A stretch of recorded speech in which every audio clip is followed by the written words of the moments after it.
present day, present time.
Yo, welcome guys to another special episode of the Sunday Jam. I'm so excited today, as you as well, and I see already a lot of very, very nice people, a lot of also some wow.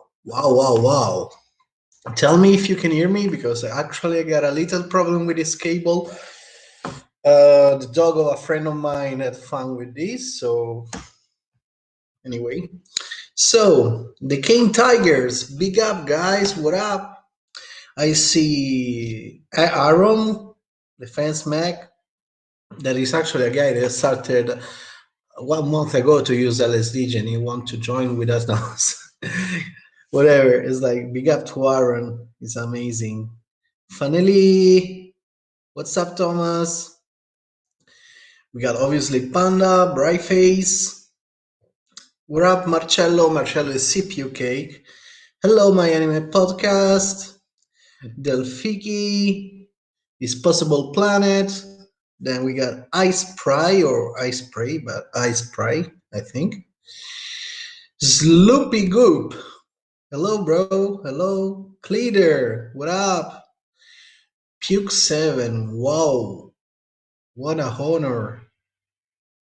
You welcome. Then we got who we got? Flexion. We got to Flexion. There's Utumi. Hola, hermano. And I'm looking for people. It's like, okay, there's a Gala, obviously. Okay, I still want to know if you can hear me because you're loud and clear, Damon. Okay. So after the episode we had with Oliver about Nanoloop, obviously we had to do something about LSDJ. Actually, I'm an LSDJ user and also 04. And we thought about a bunch of fellas that actually we think they're everybody. There's a lot of other good people that for my opinion, for what they does and what are they doing, we decided to invite them. I hope that our choice is good and that you will enjoy the show. So, in the meantime, we are waiting for Johan. We will start with him. And I have a message in the chat. Okay, hey there, he's with us. Yeah, I'm ready. So, by the way, in the meantime, we are waiting for John. Wow, how's your day? I want to do something really cool, really, really cool. And I'm going to my agenda, to our calendar, and I'll give you 4 numbers, okay? Or 4 letters. Then you have to choose one of them, the one you prefer, and I'm going to spoiler you one of the guests or the theme, what the next jam is going to be about. I would like to do this little presents to you. Most of the times we keep you with a bit of suspense, letting you waiting for our usual Wednesday announcement.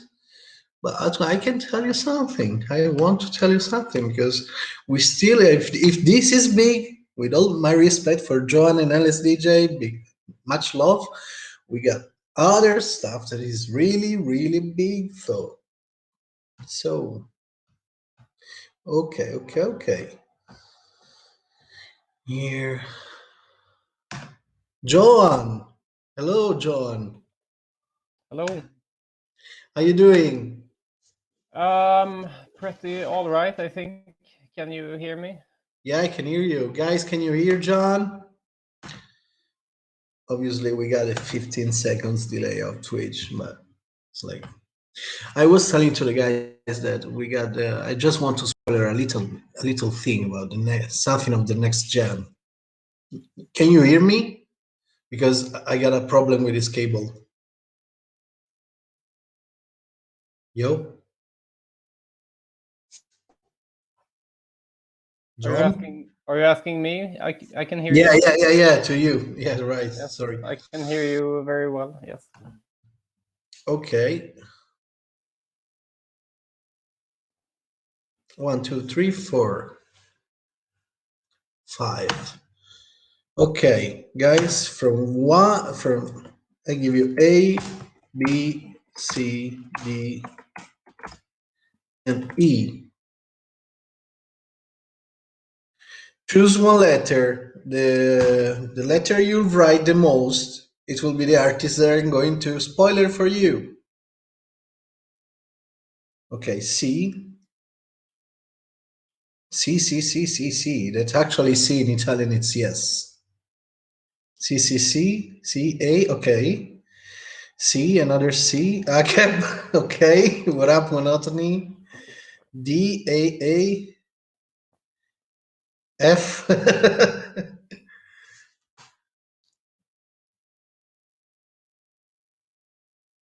C. There's actually the Italians when we are on a phone call, it's like you're talking and we see. Like, okay, I see a lot of sea, a lot of sea, a lot of fishes. So for the sea, for the next gem, we will have Saitone from Japan, guys. One of the pioneers of the Japanese chiptune scene. One of the most old school Japanese chip tuners. Okay, let's move to Johan and his amazing LSDJ. Welcome. Thanks for accepting the invite. Cheers. And please show us the show me the light. Show us the light. Yeah, I mean, I didn't really get any instructions for what to do, and I didn't have any ideas myself really. But The thing is that we really wanted to give you carte blanche. It's like I say, give you yeah, freedom. I have some question. Then I first of all, I'd like to know a little bit of your story, your experience, uh, before to start working on an LSDJ. Actually, yeah. As a matter of fact, I prepared a super boring slideshow that explains a bit about myself and my history, okay, and I will try to share it now. And you, if there is any questions, feel free to interrupt. okay. Let me see what I can share. Then later we will have a question and answer Yes, session with the guys and with the people in the chat. sounds great. Can you see the slideshow? I can see it. So it actually works. Yeah, Okay, exactly. that's incredible. Okay, okay. Yes, I start by who am I? Johan KOTLINSKI, and I'm the Johan, programmer. sorry. Yeah. So I'm the programmer of Little Sound EA, and I'm Swedish. I'm born in southeast Sweden. Middle-aged, very normal man. Um, very boring, actually. Next slide. How do I skip this? Oh yeah. How did it start? I can explain how I grew up. I grew up with the Commodore 64 and the Amiga. Those computers were really, really popular in Sweden. And in the 90s, I got started using modems and the FidoNet, and I got in touch with all this demo scene kind of people like Go280. And I started making Amiga music in the name Role Model. And I only got more into music when I grew older. And I started a record label that is called Bleep Street. And released records, both CD records, like CD-ROM records, but also vinyl, Go280. And this was one of the first chip music releases ever, I think, on physical media. And later I joined this website, Micromusic.net, which was, I think, new in 1999. This was a really big thing for me back then, that I got in touch with other chip music people or lo-fi electronics people. And after doing music on this Amiga program for like 5 years, I wanted to do something new. And that's when I started to, I thought, Johan, I'm sorry, but are you using the slides or you're still not using them? Because Aaron Defense Mac is telling me he can't see the slides. But okay, no, no. Also me from the OBS. I You're think still I'm sharing maybe I'm sharing the wrong screen. Let me see. The slides are anyway not that fun. Let me see if I can. There. Yeah. Maybe this is the right slides. Yeah. Actually. okay. Okay. So anyway, I wanted a new music program or something new to do, and some friends started programming on the Game Boy, and I thought Game Boy was the perfect platform. Okay. This was in year 2000, so it was a long time ago, and it was pretty simple times. And the Game Boy Color was actually state of the art of that time, like it was the best handheld console. So back then it wasn't really retro programming or anything like that, but this was the best that you got. And yeah, this was before Windows XP existed and Mac OS or anything actually.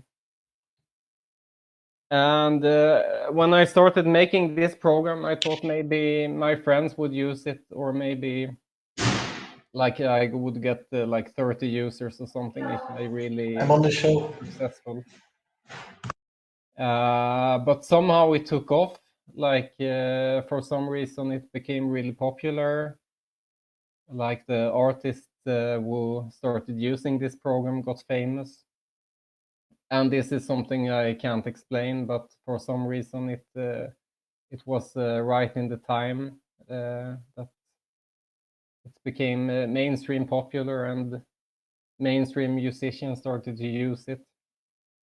And it was reported on in the magazines and even TV and so on. And yeah, so this was a pretty big thing back then. And I think the peak of everything was in the at the Blip Festival, and around 2010. So those were good times. So nowadays it's maybe a bit less popular and a bit less trendy, but still good music is being made, and I'm continuing to develop the program. And the goal is to avoid boring life.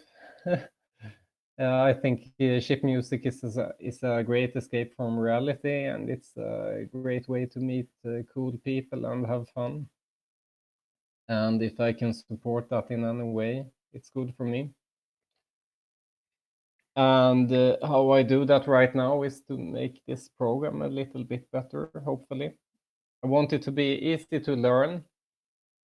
I want to avoid any way it is confusing for beginners or annoying in any way. I want it to be really pleasant and bug-free. I want the sound to be as good as possible.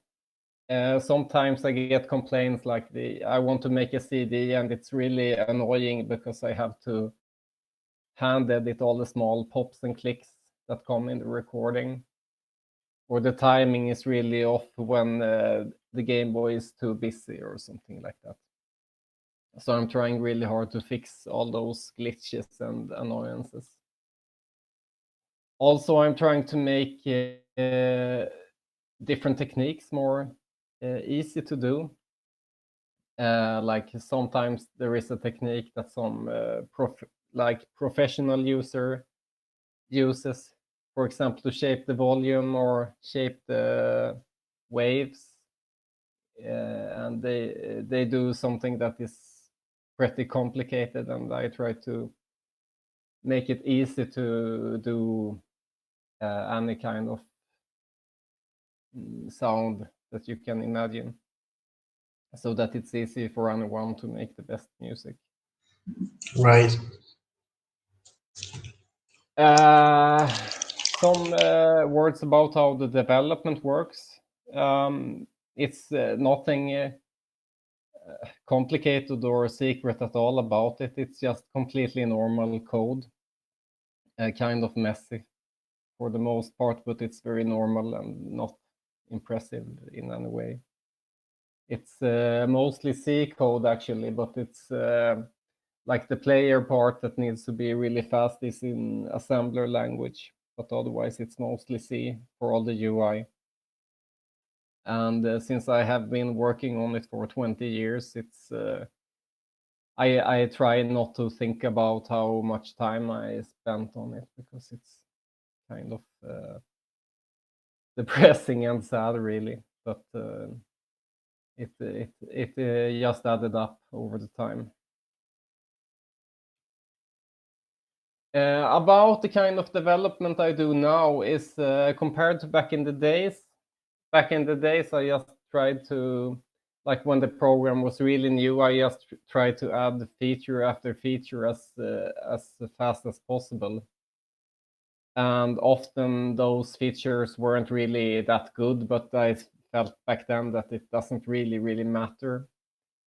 And I think, yeah, that's good enough about everything. But The fact is many of the old features were pretty bad. For example, the wave channel was super noisy, and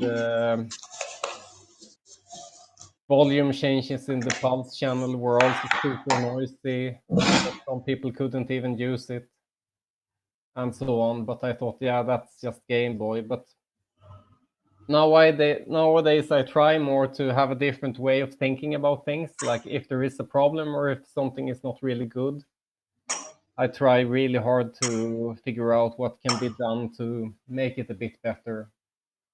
Like I try really hard to not be lazy, and if it was a super programmer, what would this super programmer do? And then I try to just do the same thing. And so I think by thinking in this way, the sound has become really a lot better in new LSDA versions compared to a couple of years ago. And Cool. yeah, so what I'm hoping for with this latest version is that all these improvements in sound quality, it will allow a more wider range of music made on this program. Like if you take an old LSD version like version 4, it's really good for making bangers and some other music. Like it's perfect for that. But if you try to make some finer music, like with volume, low volumes and fine pitch changes or whatever, it will kind of get over like the noise can get a bit overbearing, so it doesn't really work out. But I think the new sound is maybe higher quality, and that will allow for more different kinds of music. At least that's what I'm hoping. I also hope the new user interface is more friendly for beginners, so that people will like it more and find it easier to learn. And I'm also really hoping that more people will try out this new version. I think a lot of people are still staying on old versions, and that is really fine. I mean, there is no point in upgrading if you're already happy, but That's me. I think that is really cool. I mean, if you're already happy, there is no point in upgrading, but I also hope more people will try out. Well, Johan, the things you've done, well, Aaron explained me a bit what you've done because at first I was a bit lost, but actually, with all my respect, I'm having a little some problems to use the newest version, and I'm still on the 480. That actually, to me and for a lot of people, it sounds really good. It still sounds really good, so but I'm working on it with I'm doing that with that good guy that is Aaron. He's explaining me and showing me. It's amazing. Yeah, I mean, I think there is really not any problem. I mean, if that version is good for you, I mean, I don't see a problem with staying on that version either. So I don't. At the same time, if there is anything I can do to help,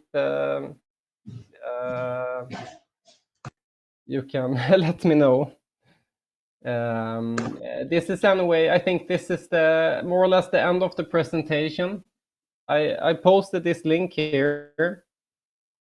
This is for what kind of changes you can expect in the future. This is a wish list page, and you can go in here and enter anything you want to change or be different, or any ideas for new features that you want to see.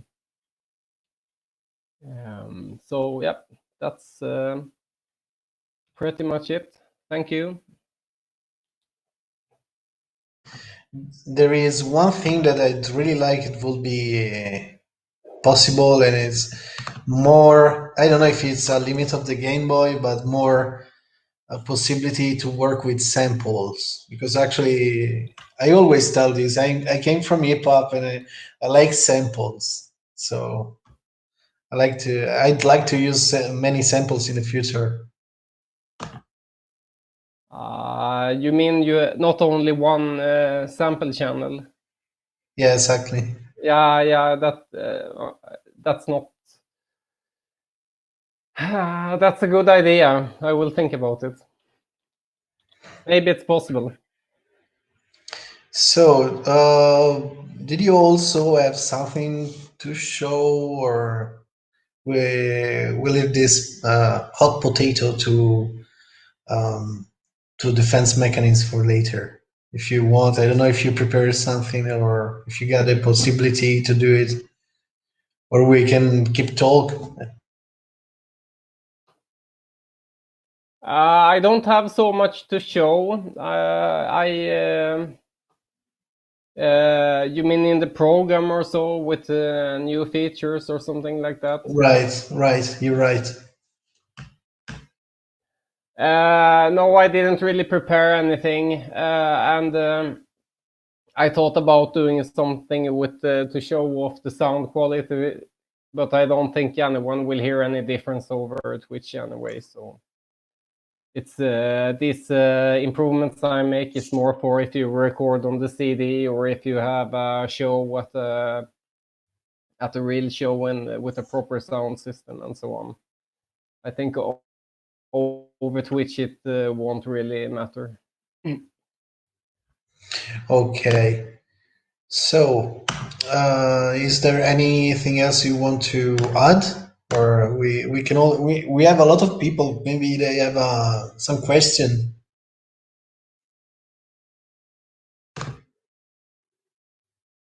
How do you want to proceed? Yeah, if there is any question, I guess people can just enter in the chat. I think I'm seeing it. Okay, we're asking to the people now. Well, I know it's like I don't want to sound like, but it's the first time I finally see you in see your face, because until now I I didn't have like, wow. Okay, let John know that is people actually. My anime podcast says that you are super humble and you had affected thousands of lives for the better. That's real. Also Okay. mine. Also mine. It's like, well, D-Boy, no, Geekbeat Radio. Okay, Geekbeat Radio is asking, what model of Game Boy do you prefer, Johan? Right now, I only have the original Game Boy because I misplaced all the other models. I used to have Okay. the Game Boy Advance, the Game Boy Advance SP, and the Game Boy Color. But I can't find those anymore. I don't know which box they are in. So right now I am only using the classic one. And to Okay. be honest, I also think I like this model the best. It has the best sound to start with. Cool. Well, we have Puke 7 or Puke 7, Puke 7. How do you deal with criticism of your work? But this is like a wide, like you can answer in many ways. But I Yeah, mean, I don't think I get criticized enough. oh, I don't get a lot of feedback actually. I mean, if my work is bad, I really like to hear it. But so if there is anyone who has criticism, I would like them to bring it, take it to my face, because I don't hear enough of it. brave. So, Sloopy Goop is asking, Johan, do you still find time to make your own music, or are you simply programming these days? I haven't made music for like 10 or 15 years. I don't remember exactly, but the thing is that I was really into making music. And when Micromusic.net was big, I was playing in a lot of different countries, and I went to Italy as well. Played in Milano and Bergamo and Rome. Did you with a Kano beat, a rotten beat, right? I think so. Yes, in Bergamo there was some festival, and I think I met him. Yes. Fabio and Alessandro. Yes, and those were really good times, and I really love that. Nowadays, I have a family, and I prefer not to be away for so much, and so I feel like the music is kind of a closed chapter, more or less. I mean, I feel like I done it, but at the same time, you should never say never, I guess. But I think it's more important to do the programming, because then I can also help others to make music. Johan, probably, sorry if I interrupt you, probably my mate 04 is suggesting me you played with Matt64 and Tony Light, probably, right? Yes. Cool. It's like I'm a bit envious. It's like I if I could born before there was anyway. If I could discover and found this community, this music, this world before, but well, we still have time. It's like, the thing is that BRYFACE is asking, is saying, Johan, do you get absolutely mind blown about the worldwide impact of your tool? And when do you plan to have a role model victory lap 50 city tour? Okay. Yeah. No, I don't really feel that. I think my brain is damaged, so whenever I accomplish something, I think it's not worth anything, and I need to try even harder to do something else. Well, then we have Beat Shifter. Wow. Johan, Beat Shifter is asking, what was the name of your dog who pleasantly woke me up one morning by chewing me on my hair when you were kind enough to let me and Jeremiah crash at your apartment? This is amazing, guy. Wow. I was thinking you would remember, because it's his name is Nixon, like the same name as the American president. So yeah, though he was a good dog. I can mention, unfortunately, Nixon passed away a few months ago. Oh, I'm sorry. Yeah, it's pretty sad, but he lived a good life and a long age also. So yeah, that's I'm sure he had good memories of you, Pitch Shifter. It was good days. Well, I'm sorry, man. By the way, Delphiki is asking, is LSDJ the first tracker to use the concept of ticks for tables effects? If so, thanks, and even if not, thanks so much for bringing that to the Game Boy. I don't think it's the first. I mentioned before that I used a program called Music Line Editor, and it had exactly the same thing. But even before that, I think it's pretty normal that you have like one tick is typically the time it takes to redraw the entire screen. and I think all kind of 8-bit music software has the same concept. I think also Family Tracker has this, like in all 8-bit computers, everything is very oriented around how long time it takes to refresh the screen. Okay, then we have My Anime Podcast is curious about your screen preference. It's like first, Game Boy original screen. Second, LED backlight panel. Third, the new IPS screen because he's using a a GameCube GB player, as his eyes aren't what they used to be. That's a really good question. I think it depends a bit.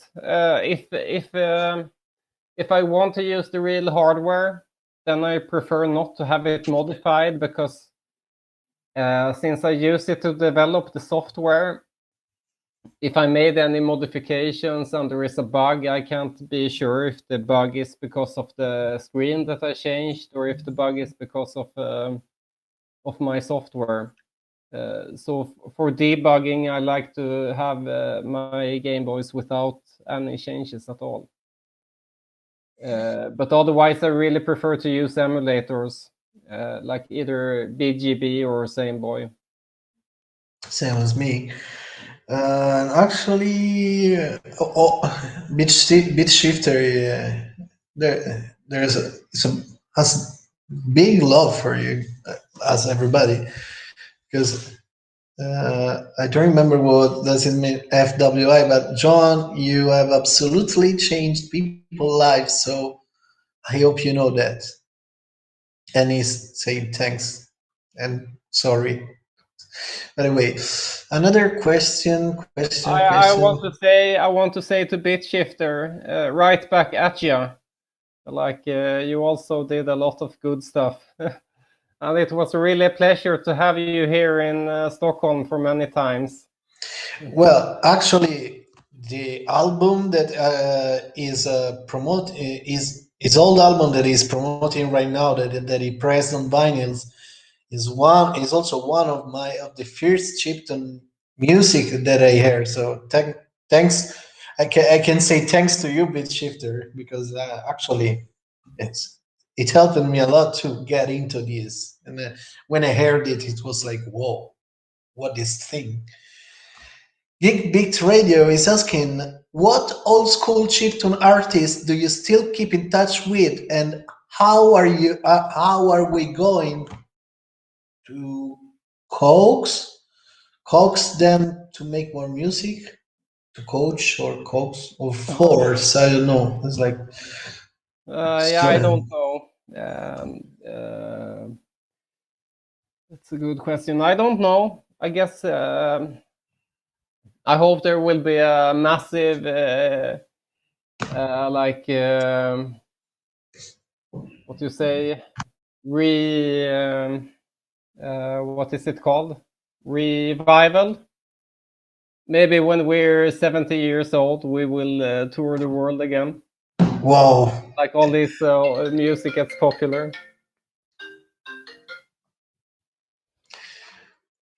It's funny because it was like sometimes I thought about this because actually I came from hip hop. I'm still an MC. I still rap, but now I'm making chiptune music with a Game Boy and your LSDJ, and in both cases, I was imagining me like 70 or 80 years old explaining to my nephew, look, this is how we should to make music. And it's like, this is like, what the fuck, grandpa? Fuck off. It's like, oh, I'm imagining this situation, or my nephew that will look at me, okay, my grandpa is a weirdo. It's like, but, or I hope that my nephew will.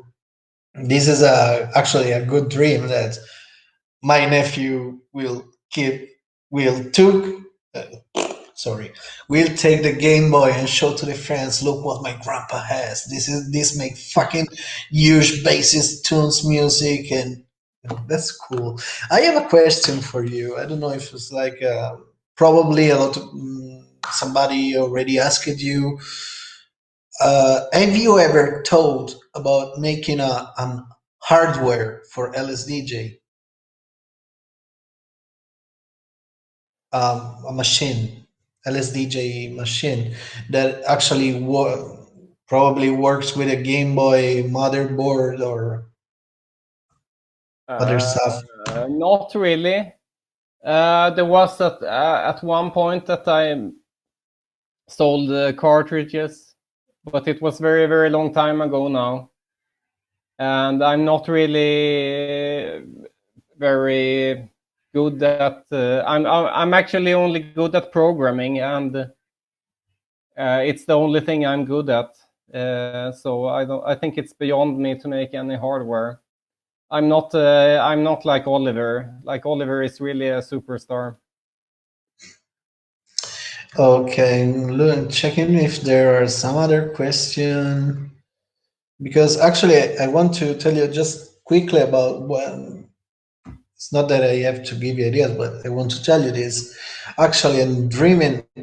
It's like coming from the MPC. I'm dreaming about building something that reminds as an MPC with two Game Boys using two LSDJs. So it's like you have two decks, you know, with let's do 25 keys keyboard in the middle and at least 6 pads. But obviously, I don't know anything about programming, but I'm sure that it will be hard as hell to build something such that. But it will be cool to have two Game Boys, the keyboard in the middle, so you can switch to keyboard mode and even to sync it with other. It's like you build something like this.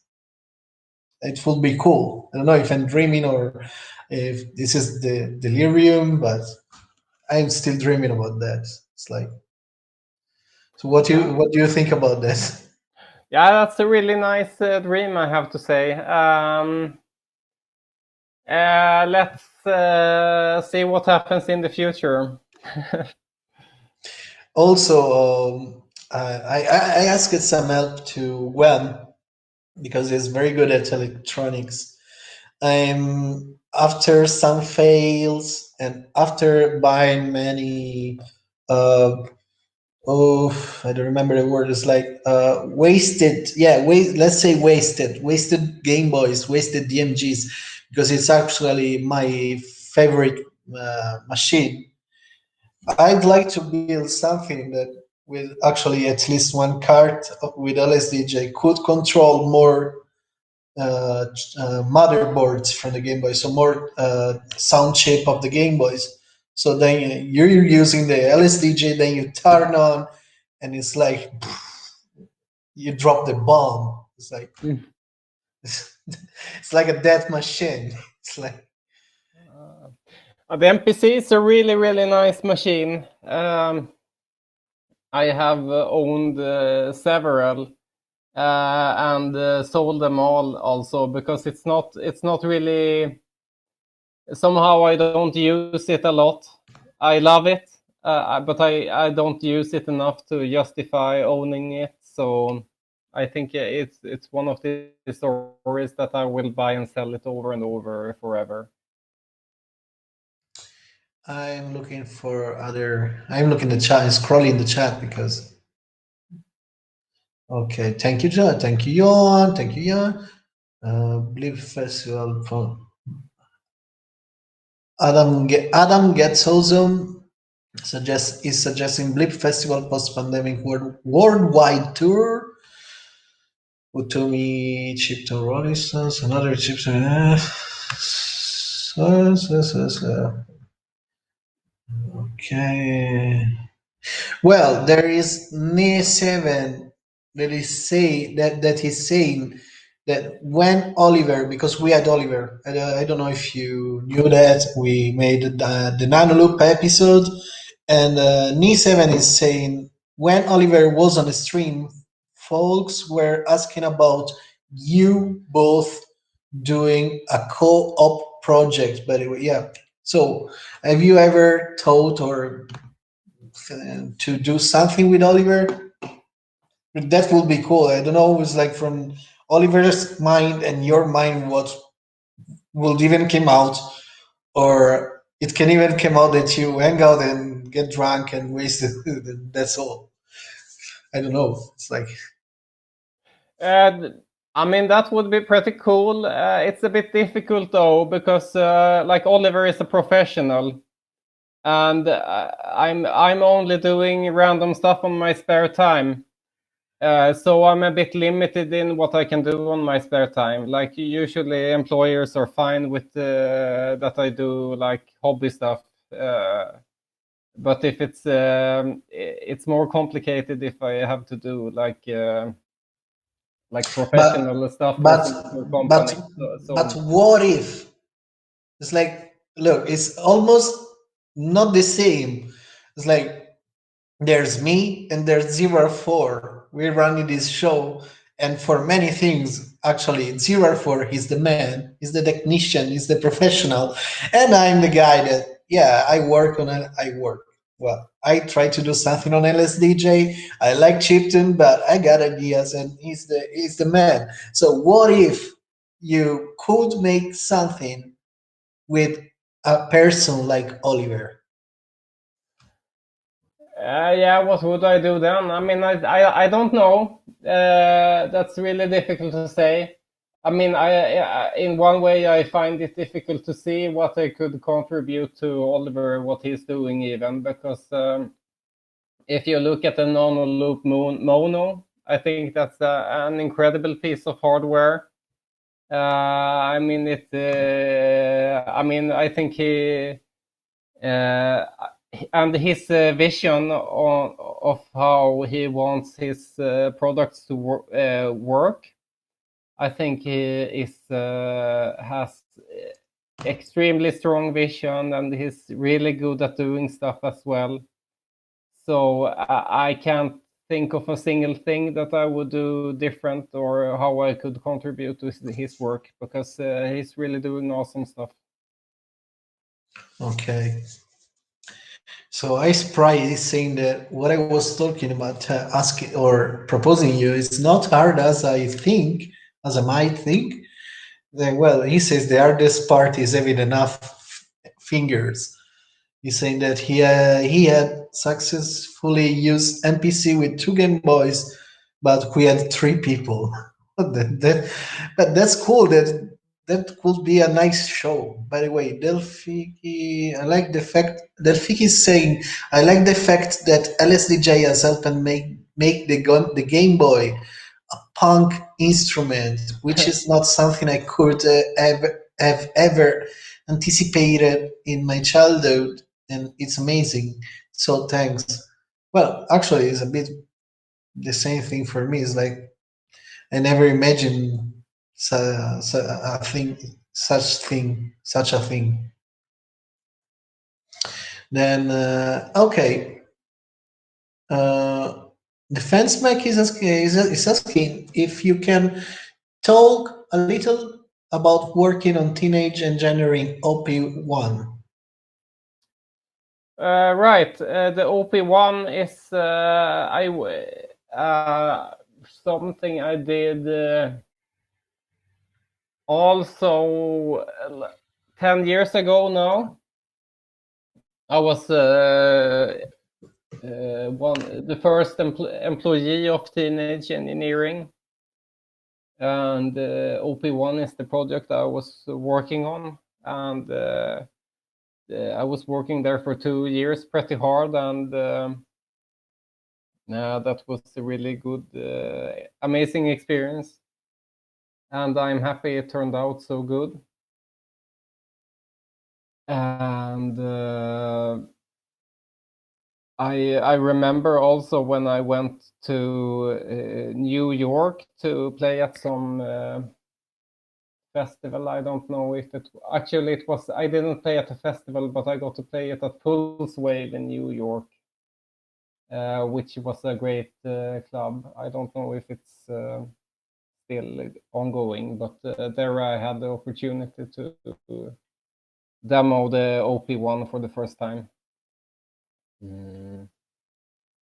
Any other questions related to that?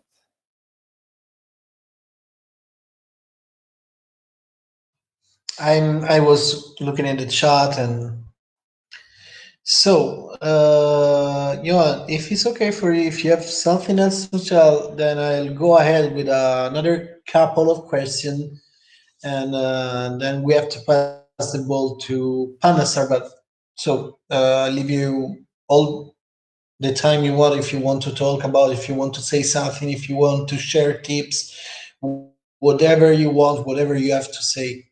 In the meantime, I'll check if there are some other question.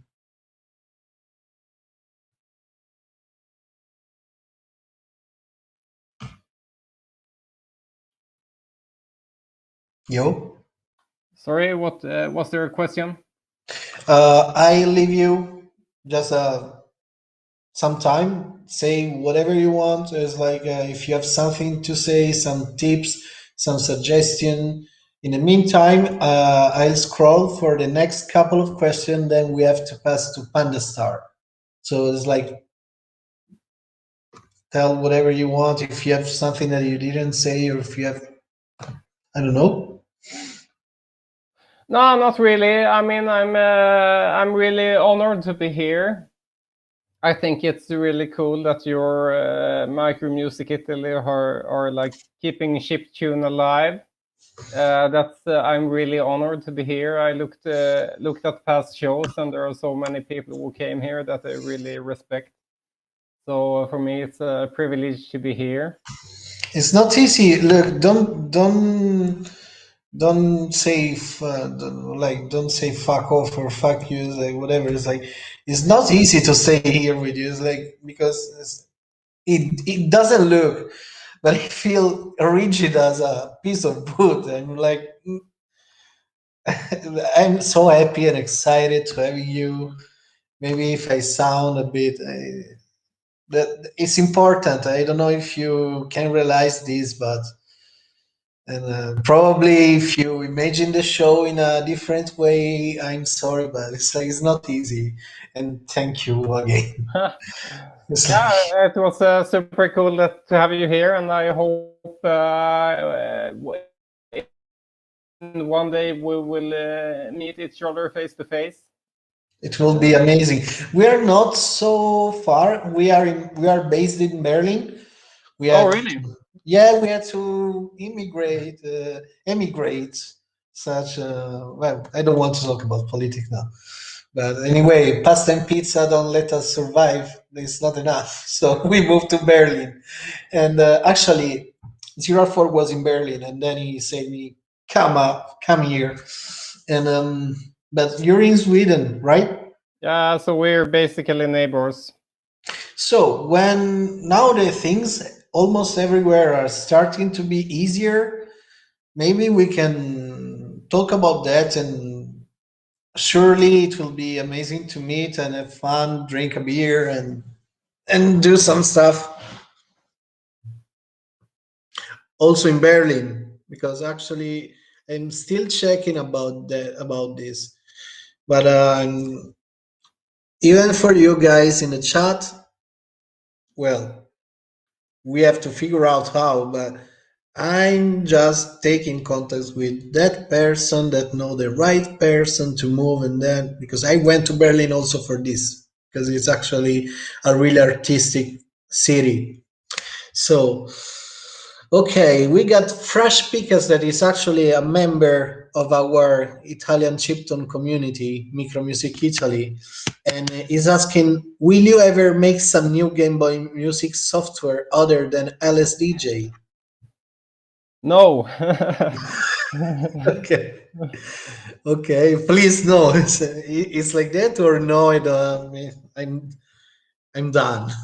No, I don't see it happening. I mean, I would really like to do something else, something other than the Game Boy in that case.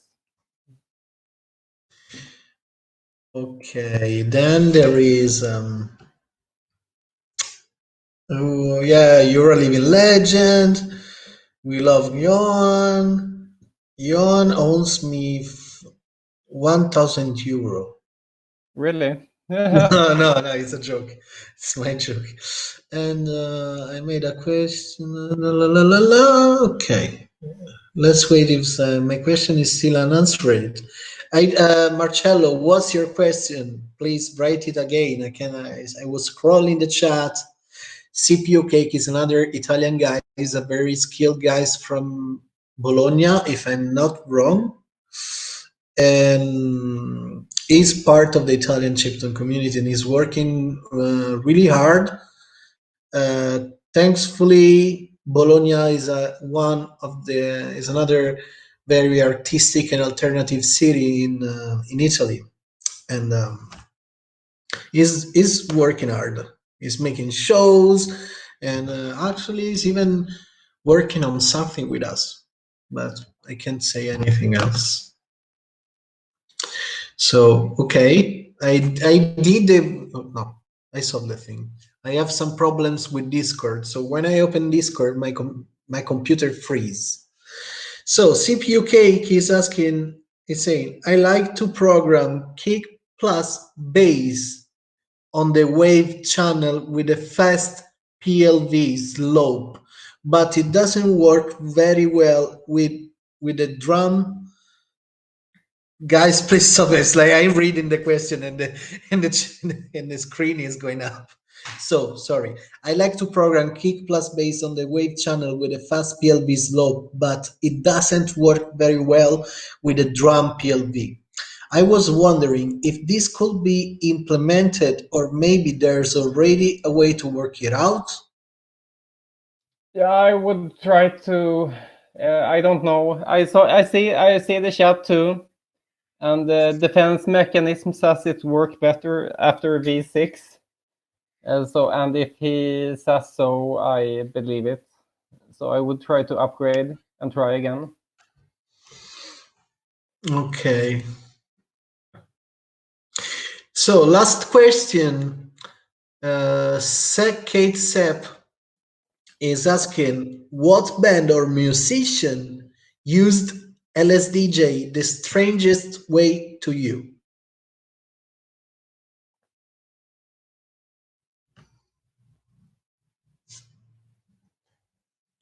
I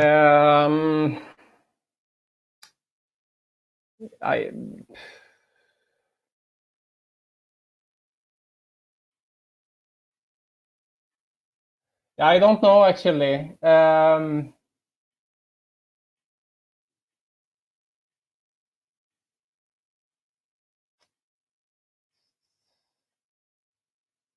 I have to say, I think Overthruster was really inspiring. Like he made a really strange kind of music. Like I think Bit Shifter described it once. Like it sounds like you're getting pummeled by 500 dwarves or something. Like it was really intricate noise programming. So I think Overthruster is someone I would recommend.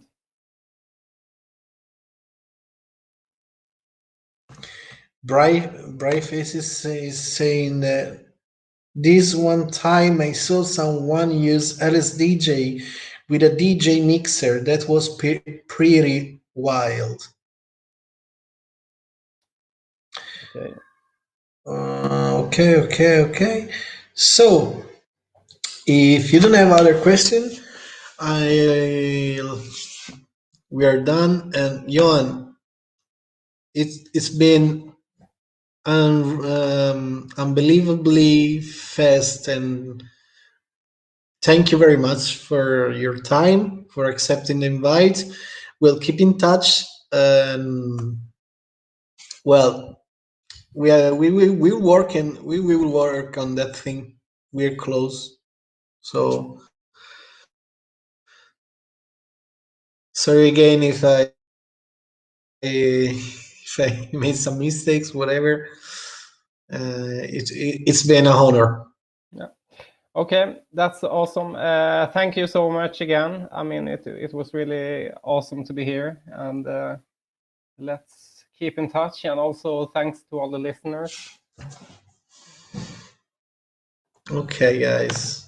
So now let's contact the man, the 0 I'm turning the camera because actually I had a party last night. I don't want to show you the mess, so it's like I still have to. I'm in the kitchen and I still have to clean a little bit.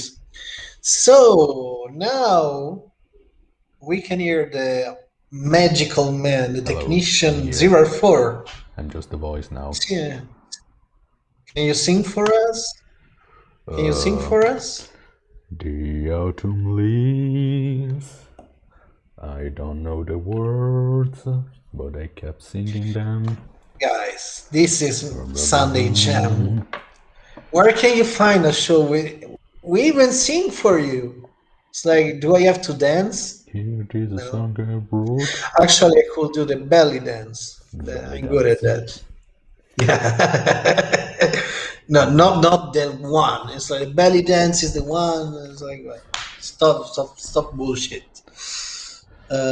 Yeah, 04 voice is low as his bass is fucking real. Yeah. Also, he's a very good imitator, if it's the right word. I think I've heard the guy that uses the DJ mixer too. I still have to. Who's this guy? Can you please write it in the chat? Yeah, if you know them, show it. Paste the name. Guys, 04. Are you contacting Jordan? Yeah. Panda? I see you in the chat. Come here. I'll go to the fridge that is there. I'm going to take something to drink and I'll come back on the couch. Okay. 1 second. 1 second. I'm thirsty. And now I just put a little transition.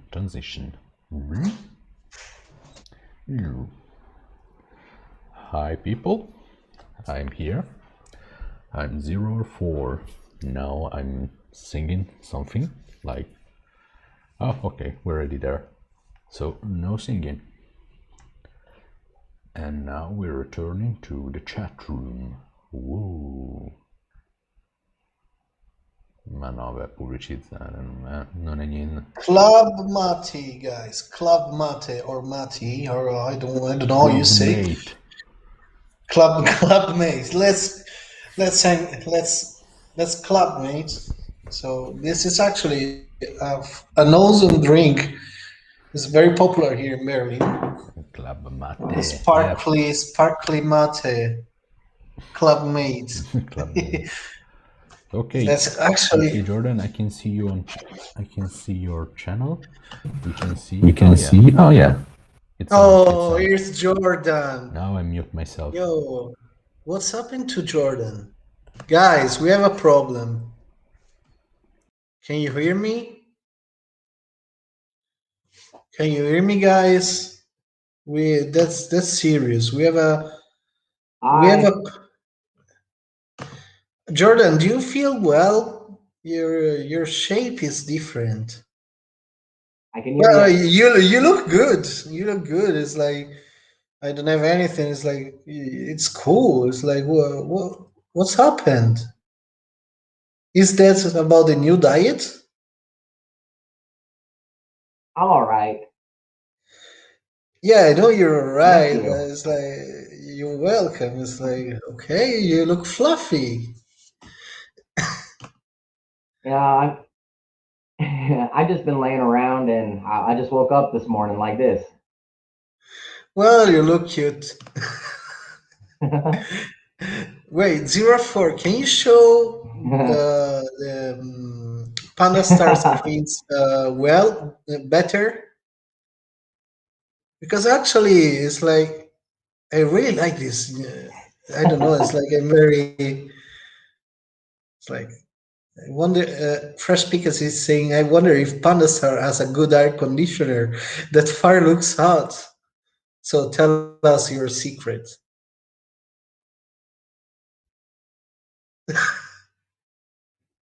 What's your secret for the air conditioning? Panda? Anyway. My secret is LSDJ. Buy a new house.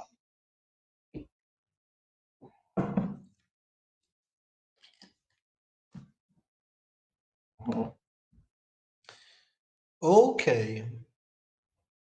Okay. So, I'm really out of abracadabra, people, This is my friend. show love, don't show hate.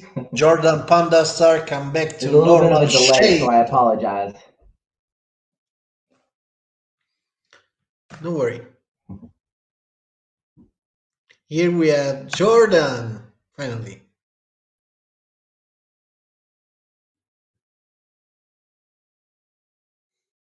You guys making me want to get a new card. This is a secret.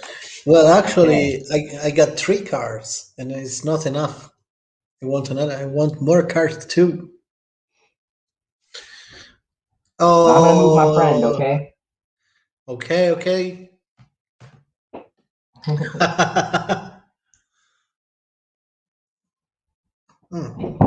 It's fucking freezed.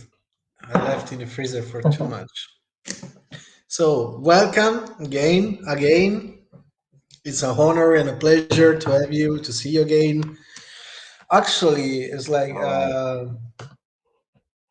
yeah, I can't even say it's my show. I do what I want, but That's really hot. everybody in the chat knows you, knows PandaStar. But I personally decided and choose to invite you because I really admire your control of the channels and the instruments. It's, to me, also you was not a, yeah, it's, in the first 10 artists of chiptune after the Italians, because it's Panda on Air. Our We also have a Panda that is Ilaria. It's Panda on Air. Show me some Italian chiptune. Then I moved on internet. Then I started to look on internet. There was Beat Shifter, Cyberpool, Chipzel. Then I started to look for tutorial, and your tutorial came out. Then I looked for your music, and you are in the first 10 artists that I used to listen at the start. So then I kept listening to you. I also brought you different times, and I really, how can I say, loved to have you here. So thanks again.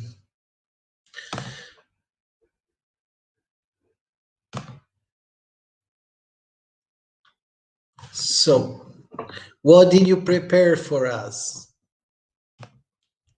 Thank you. Thank you.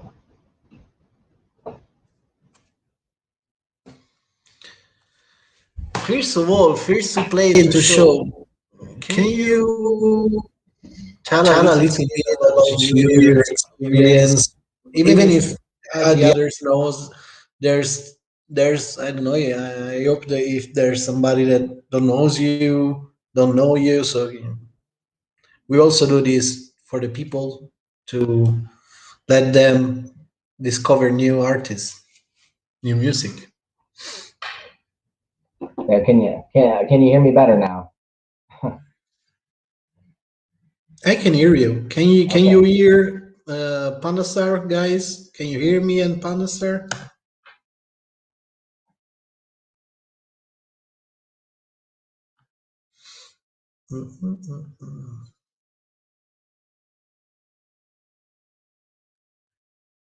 Well, I think yes.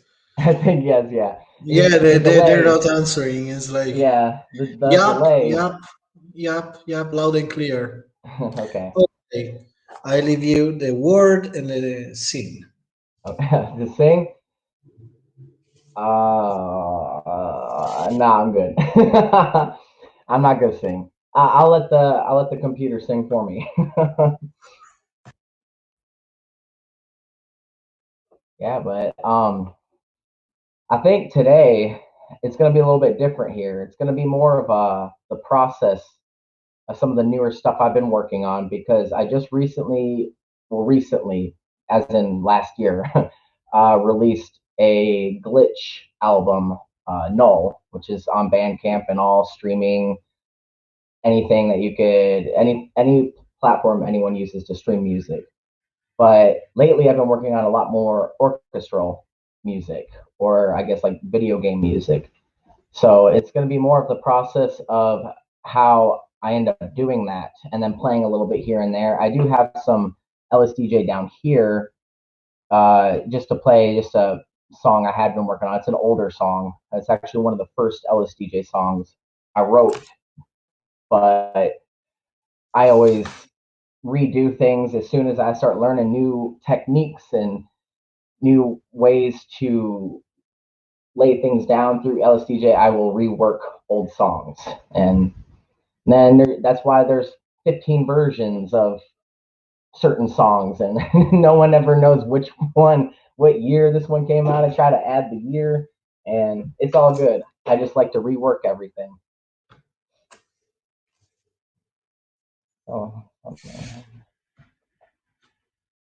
All right. Probably see if I can do this here. So I don't know where to put you. All right. Does I play?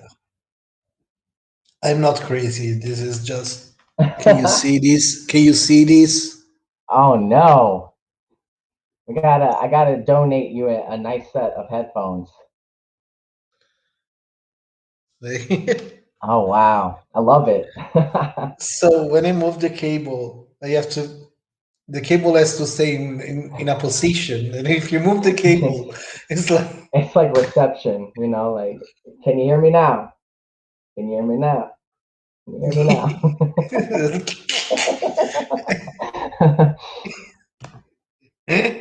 So the fence maker before is like he said, I saw PandaStar play Little Sound Assembly 2016 along with Ice Spray and D-Boy Chip Music. That was my first chip Oh, show. that was a good show. Wait a second, because I don't know if you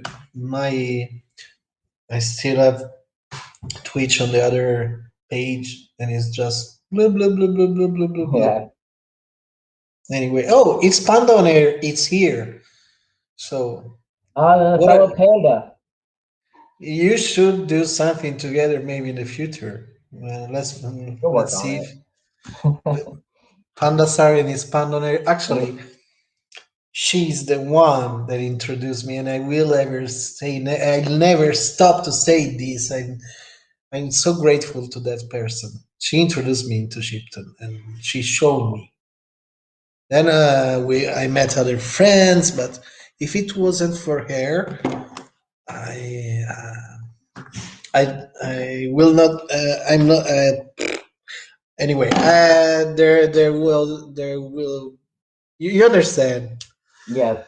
I wish someone Sometimes showed me chiptune. I had to learn the ways of Google, because basically it was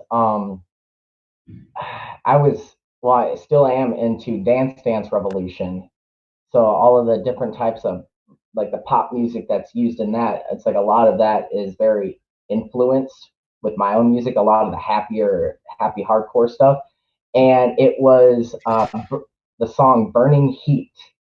I think it's on DDR Max 2 or whatnot. And I love the little chiptune version that they kind of do a break, and then it all went straight chiptune. So I was like, how do you do that? How do you make the music like that? And then I think I got brought up to MySpace, and then it was Shirobon that I got introduced to. So then I'm like, oh my God, there's actually people that make this. And here I am. How do you make 8-bit music? And then that brought me to 8-Bit Collective, and then the rest is history. But now, I think when I first started, I had FL Studio, and I was using YMCK's Magical 8-Bit plugin. And I was in college at that time, and I was having internet issues. I was already laying out music, but I was having internet issues with trying to upload a final. it wasn't working. So me, out of my frustration, I took my fist and I slammed it down, and that happened to be the part of my laptop that had my hard drive. So I punched my hard drive, everything went blue screen, and at that point I had no way to make chiptune anymore. So then I went to the local thrift store, got a Game Boy, ordered my cartridge, bought LSDJ. So thank you, Johan. If it weren't for LSDJ, and maybe if I had some anger management classes or something, I would have never gotten into it. But yes, and then I never went back to using the plugins as much until recently, when I got back into using DAWs. So it's like I don't have FL Studio now, and I never got into Ableton.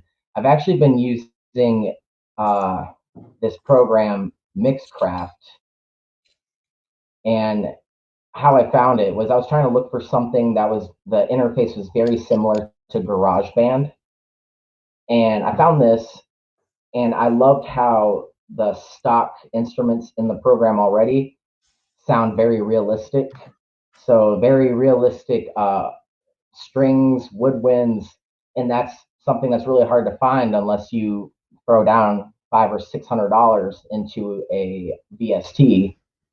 And now I just use free plugins and Mixcraft. I think I'm using the Recording Studio. There's a pro version, and recently it went on sale, but I'm not sure if it's up anymore. But I ended up getting it for $30. But it's now what I use, and I just like the whole, you can kind of throw things in there, the piano roll, the musical typing. I do have a MIDI keyboard, but I barely use it. And also I want to throw out there now, with using LSDJ and kind of importing it into this DAW, there is a website that you can use to export your song file into a MIDI format. And that has helped me out a lot, rather than kind of tuning it by ear. And all the notes will just per channel show up there in your DAW as soon as you import it in there. And then you can mix around with instruments, use the piano roll to tweak it a little bit. What is this site?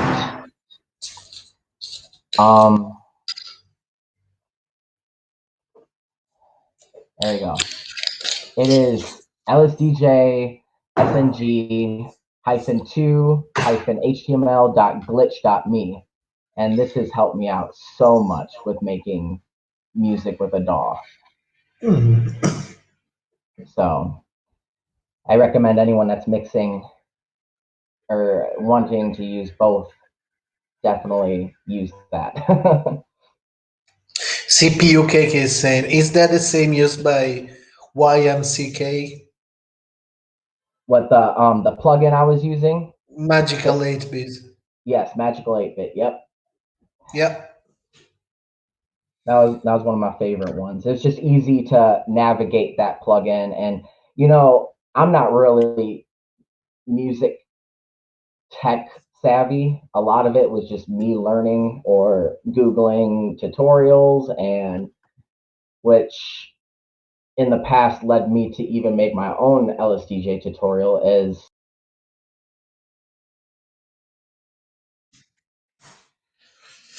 okay. Yeah, buffer tone.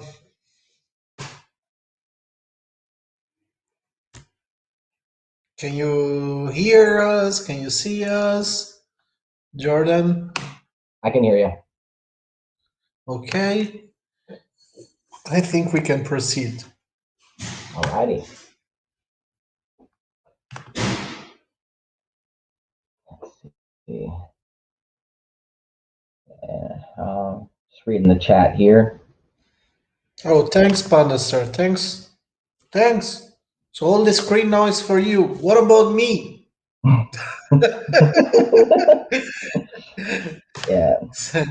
Well, I'm I joking. wonder if we can Obviously, I'm joking, guys. It's like the whole screen in frame. See, there is a way, because I could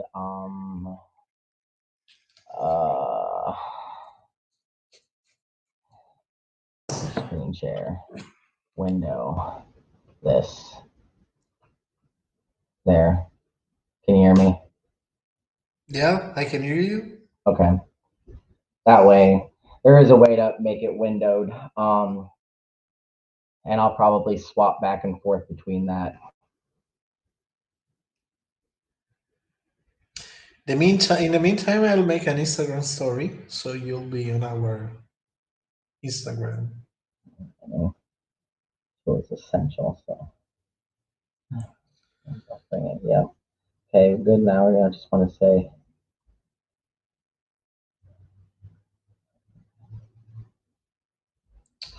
A little love.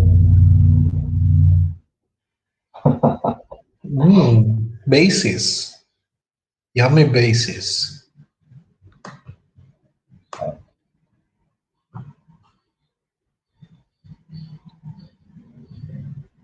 And that's super interesting.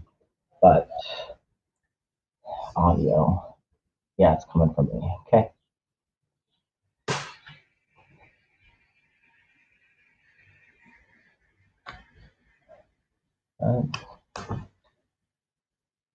Trying to think where I left off. I'm such an airhead. I forget things almost instantly unless I'm actually doing said thing. Happens a lot at work also. I do work at a thrift store in the electronics department, and it is amazing because we will get video game systems in that I'll rip apart and fix or clean out. Yeah, I've my favorite is when we get like original Nintendos in because I try to tell everybody, I try to share it. Do not blow into the machine or the cartridges. I'm sorry that the original Nintendo, their system of injecting the cart and pushing down is just slightly flawed. But you got to understand 30 years of putting a cartridge and pushing down will make all of those pins bend backwards. And that's what's making your game not play correctly. It isn't the blowing, it's just a matter of opening it up and wiggling it and pushing it back down. So I'll open up these Nintendos and I'll either just manually reset every pin and bend it up forward just slightly, and then boom, the machine works perfectly fine and it's ready to be sold. Or they even allow me to customize different systems with spray painting them. And I'm trying to work on a GameCube right now with the controller looked horrible, and I'm gonna add the logo for the thrift store and see if anyone would purchase it as a little memorabilia. But yeah, it's awesome. It's a dream job in a way. Whoever would have thought? I'm blowing.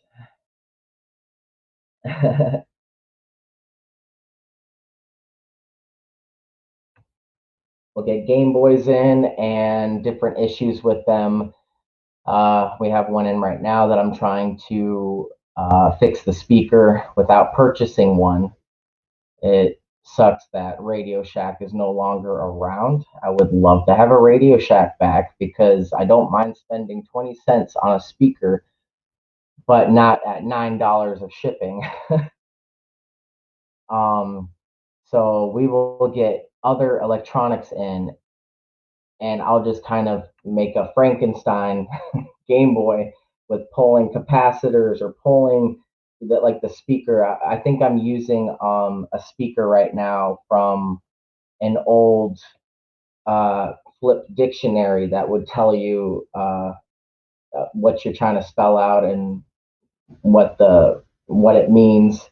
So I ripped a speaker from that, but the diameter of the speaker doesn't fit, so it doesn't close down correctly. But there'll be another thing that comes in, and I'll rip the speaker from that, and that's why it's on hold right now. But I heard the blow, and yes, do not blow. Please do not blow into the NES or your games because that is copper strips that you're using for your NES games, and you will oxidize it by blowing vapor into the game, and you will later have to go and either scrub it out if it's salvageable, or you got to get a new game. But so we can start on something here. What we got? How much time do I have today? Let me ask to the master. Yes. Well, we still have 30 minutes for sure.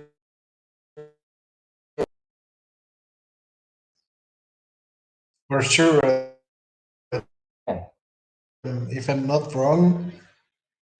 Well, guys, it's like I can stay here all the night with you guys. I don't care. How's like I think it's not a big problem if we go a little bit. Okay, 30 minutes. 30 minutes. All right. Yeah. We'll try to make it 30 minutes here. We can keep talking. Because I don't really have many of the orchestral songs. It takes a long time to go and map out everything. I think I only have, and I'm working on them too. So I'm going to show one that's near completion. I think I posted it on SoundCloud. Another one I added to, or it's actually a music video, and that one I've played before, but I actually don't have the original file anymore. You gotta love using technology with music, because as soon as you delete something, it's gone. And then something I'm working on, it's it's a little bit sludgy. I got to work on the drums here. I'm horrible when it comes to making drum patterns. Musically, I started playing violin when I was in 3rd or 4th grade. Can't remember how old I was or how old you are in that grade, but I kept playing the violin all the way up until high school, my senior year. And I feel like a lot of how I use my melodies and harmonies come from playing the violin.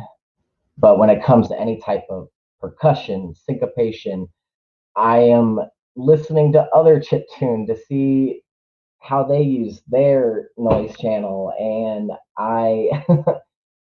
it's a work in progress. It definitely is. I'm never satisfied with drums. I usually loop them a lot, and I just say, hey, this is okay. We're gonna go with it. How about used to making music? Okay. So iSpry, want to talk more about strategies you use to keep from burning out on LSDJ. As someone who's been making music for a long time, it gets difficult to stay on one medium. Yes. It's been a little bit of a struggle. That's why I have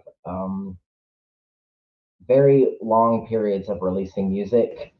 There's certain songs that I've started like 6 years ago, and I'll just pull up the file one day and just kind of start listening to it, and then it starts coming back to me, or like what more I could do with it. I know one of the songs I'm going to show y'all now or soon that, yeah, I started it back, I want to say 2012, and I just loaded up the file again, and now I'm adding guitar and other types of instrument to it with using this DAW. Now, the last album, it was, I won't say easy to do, but I was more so pushing myself into doing something of like a different genre. So like the glitch, I've done it before, but I've never really pushed myself with the different textures you can use with LSDJ. So that's how I kept myself from burning out on that. And now since I made that album, I really haven't gone back to using just LSDJ. I am now using both Mixcraft and LSTJ to add a little bit more. And then I found myself kind of going back to LSTJ and just using it separately. I feel like it's more about adding something or pushing yourself to do something different that really brings you back to it. Okay.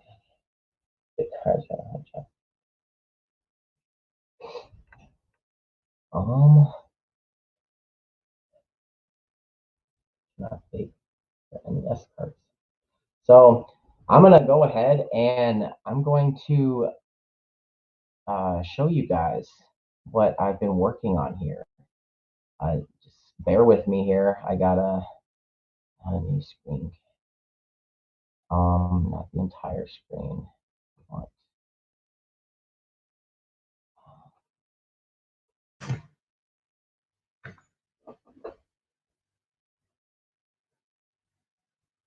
Okay. I just need to know if you can hear this at all.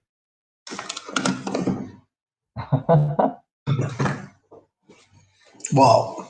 Can you hear that? Can you hear that, guys?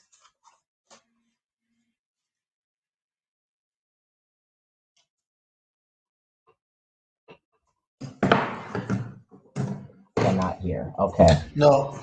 Okay. Okay. So let's see here. I'm gonna have to do it this way then. This is how we did it. Sound check. And I'm not crazy. I'm doing just and avoid the sunshine from the liquids. Okay. So now can you hear me? Yeah, I can hear you.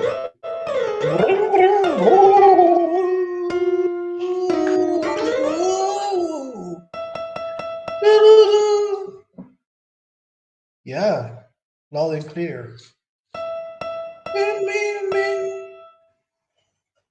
If you can hear that, let me know. Yeah. I have to mute you so there's no feedback coming through your end. So no, to me we don't have feedback. yes, I can hear both of you and Keys. Great.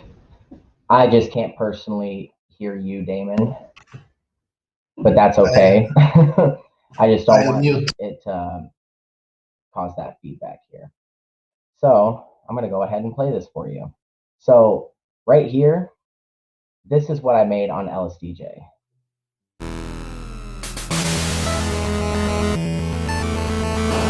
So I'll kind of mute, or when I play the song, I'll go ahead and solo this track so you can kind of hear what's going on.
yeah, so that's what I'm kind of moving towards Whoa. making right now. It's just a lot more, yes, like more like cinematic, more um, just the only way I can describe it is like video game music. Like the whole idea was to make a mock video game soundtrack because believe it or not, when I first started making chiptune, um, I never really expected it to go towards doing live shows and being a separate act as itself. I kind of wanted to be more of someone that composed something for somebody. So right now, I am very grateful that chiptune has led me to travel as much as I have and meet everybody. So many great experiences. But now I kind of want to go back to that original dream I had of making something for a developer. So this is kind of like a portfolio per se of what I really want to be doing. Now, let's see here. So, blah, blah, blah. I'm looking at the chat right now. Thank you all for listening. I'm really excited about this album. I swear, are those SNES sound fonts? No, actually. Like I said, this program, or Mixcraft, it comes when you purchase it with all these really beautiful sounding MIDI instruments. And I love how authentic it sounds rather than just the straight up MIDI. Like that sounds, like without purchasing something, it just other than the program itself, it's just I can't even get enough of it. But even the strings, they sound a little bit on the tech side, but not enough to where it really makes a difference, to be honest. I love it. And then I'll be Googling like free VSTs that along the way that will further help. So I'm going to, let's see. So I'm going to go ahead and single out some stuff.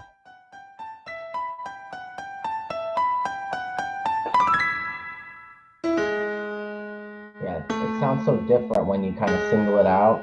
But a lot of this was used, like these parts with the piano, like what I mentioned earlier with transferring your song file to MIDI and then or importing the MIDI into your DAW. A lot of that came from this, but then I'm erasing things and just adding layers to the sound or the song itself. Like I can't play piano.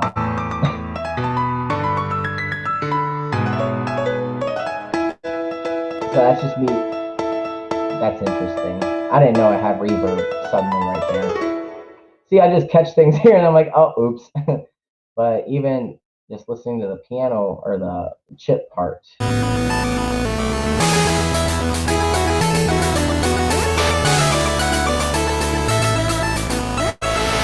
then you kind of add on something.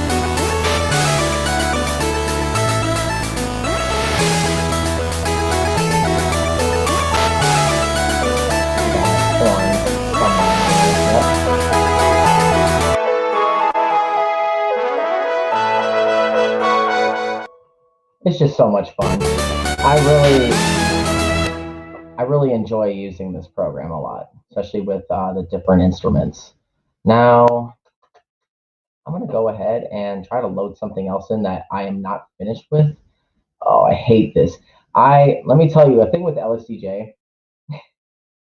I hate it when it asks me if I want to save changes because I can't remember what I'd done that was different. No. And then you go to load in the file and then nothing is there that you worked on, but maybe I was just messing around with something and didn't, I didn't want it to save. This is not what I wanted to do. I want to load. Bear with me on this. Open project.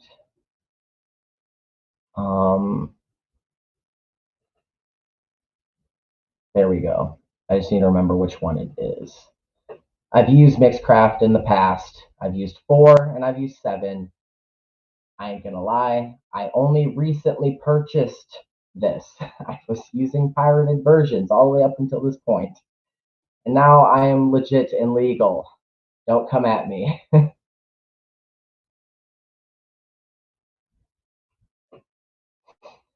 Give it time to load. Yep, I know this. Yeah, so this is gonna sound a little. This is the one where I meant it was kind of sludgy. The drums are a little bit. I tend to forget to snap things together. You get this option to snap to your grid. I usually turn it off because I like to really pick at stuff. But just bear with me on this one. Oh, see, that's the old version.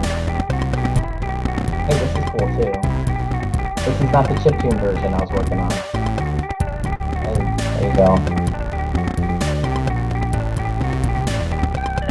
Well, we're not going to continue to play that because that's not the one I was looking for. But hey, you know, when I tell you I'm working on a whole bunch of things at once and like to redo different things, please tell me it's not gone.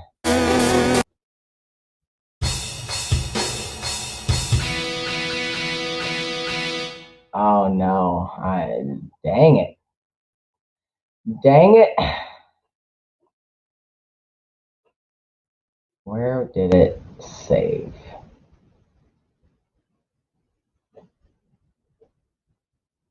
Oh, this is great. This is golden. This is golden right here. Hi guys. Don't mind me as I look through all of my project files because you think you're prepared, but you're really not. You are really not. Oh, this stinks. Bum. I was in that folder. Well, shucks. So you know what we're gonna do? I'm just gonna play you the demo I have of it.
That's it.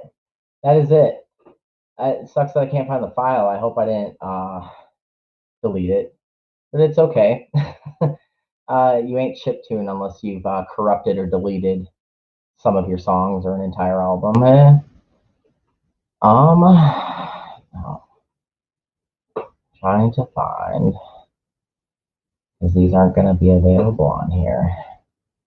That's sad, but it's a little bit of everything this album's going to be, and I'm very, very excited for it.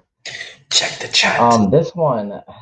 This is a song from, forget what album it's on, but I actually just imported the MIDI files and then I took out the actual LSDJ, and there's chip that's playing in here, but I am using a plugin. But what about LSDJ? I don't remember which plugin. What about LSDJ?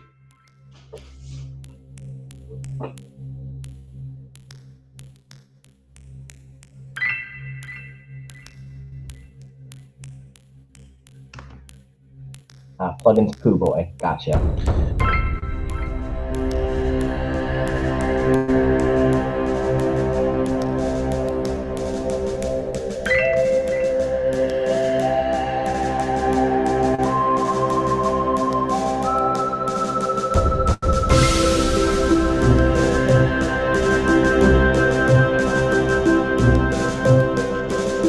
So, working on it. The later parts are not actually finished yet.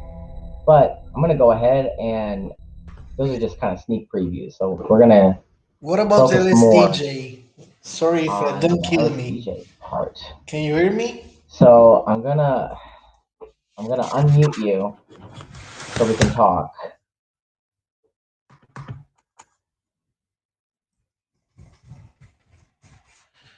Jordan. Yes. What about LSD? Don't kill me. Don't donate me, guys. No. What about LSDJ? Yes, let's see here. Yes, so I'm gonna go ahead and play this really quick for you.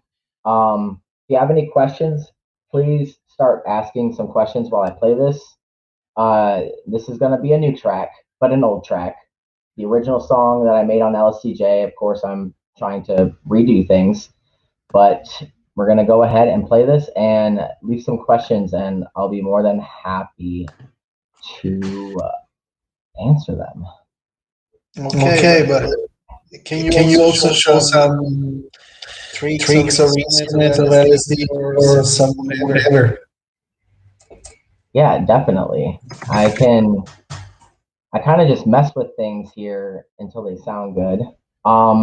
That's why a key thing is always. Oops, let me get over here in LSDJ. Let's use the right arrow keys. There's nothing in there, but my tip for trade is I like to start laying down a bass line first. So I'll go ahead and lay my bass, and then I create around the bass.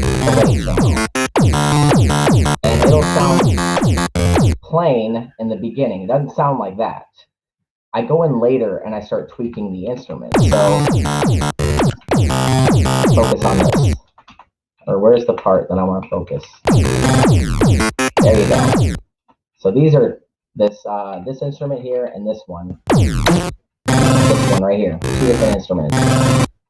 Whoa. And you see I'm using a pulse instrument in the wave channel. I throw around my instruments.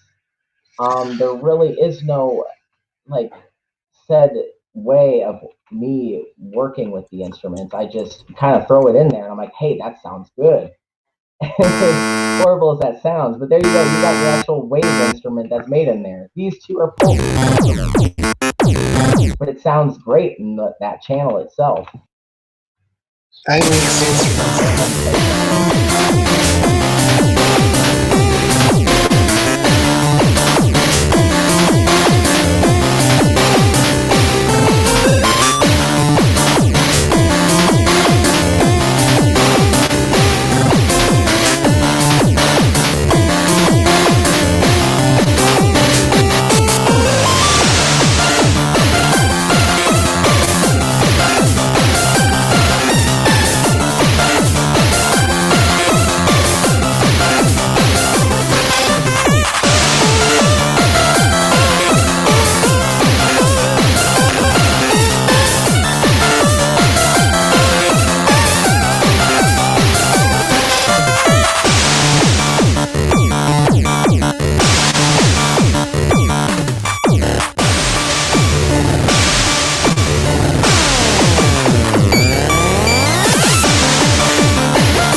So I'm gonna stop it right there. So because I have such a hard time explaining my instruments and how That was fucking strong. yeah, I see. So this right here, a long time ago, I mentioned I wanted to make a best of album, and I got a bunch of feedback of what songs to add from every single album and redo it because I love to remake everything. And these songs were the ones that were picked.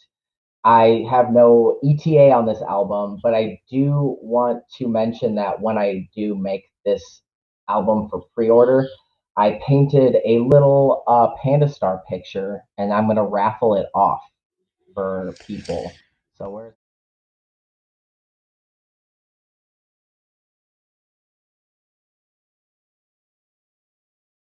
There is CPUK that is asking if you can show that kick table. the kick table? Yes. So let me find it. Oops. Let's be in LSDJ here. So let me see here. Not that one.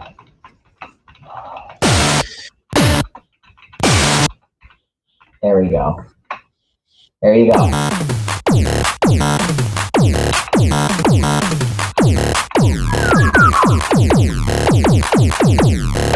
And see, a lot of that is I put things in there and then I just keep looping the same thing for like 5 minutes to make sure that everything is tight.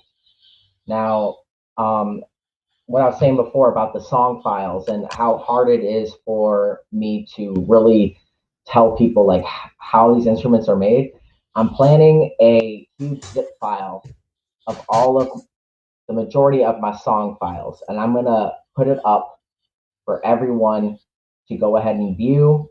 If they want to go ahead and load it into one of their carts. Now, I'm going to say right now, I am using LSDJ version 4.0.5.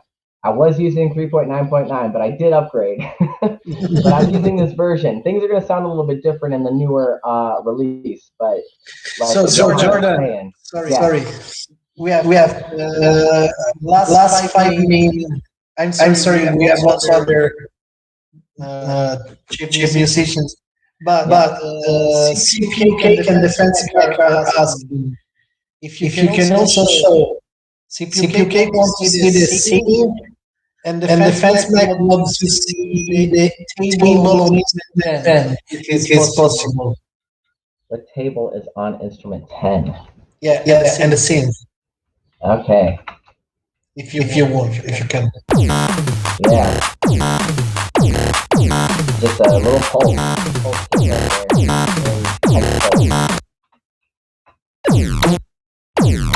Quick, because I don't kill it. And what was the other one?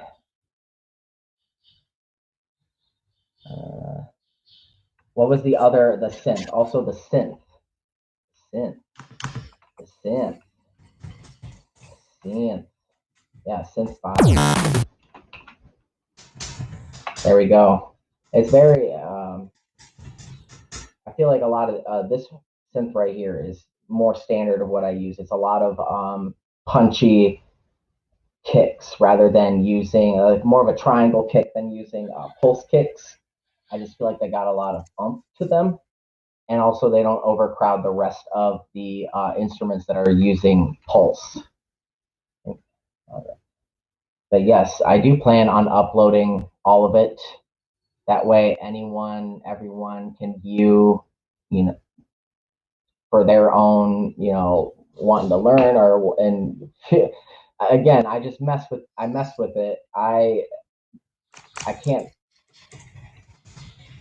just sit there and just mess with everything and be like, okay, oh, that sounds better. And you just mess it all up and, oh, that sounds great. That's all that I'm doing. A lot of the numbers, the know-how, I'm dumb when it comes to it. So I will definitely be uploading, and just remember to use the 4.0.5 because the punchy kicks are going to sound different in the newer versions. I remember loading my save file into the newer version, and I kind of yelped And I'm like, okay, I'm gonna go back. But yes.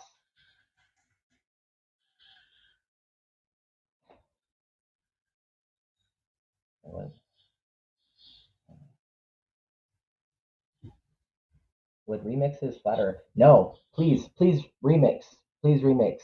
Remaster. I don't know if you go on YouTube, but Boo Boo a long time ago did a remix of Pop Rocks, and I actually prefer his version over mine. I listen to that a lot more than my own. So I love it when people mess with it or do whatever they want to what I create. It's I feel honored that people want to recreate it in their own style.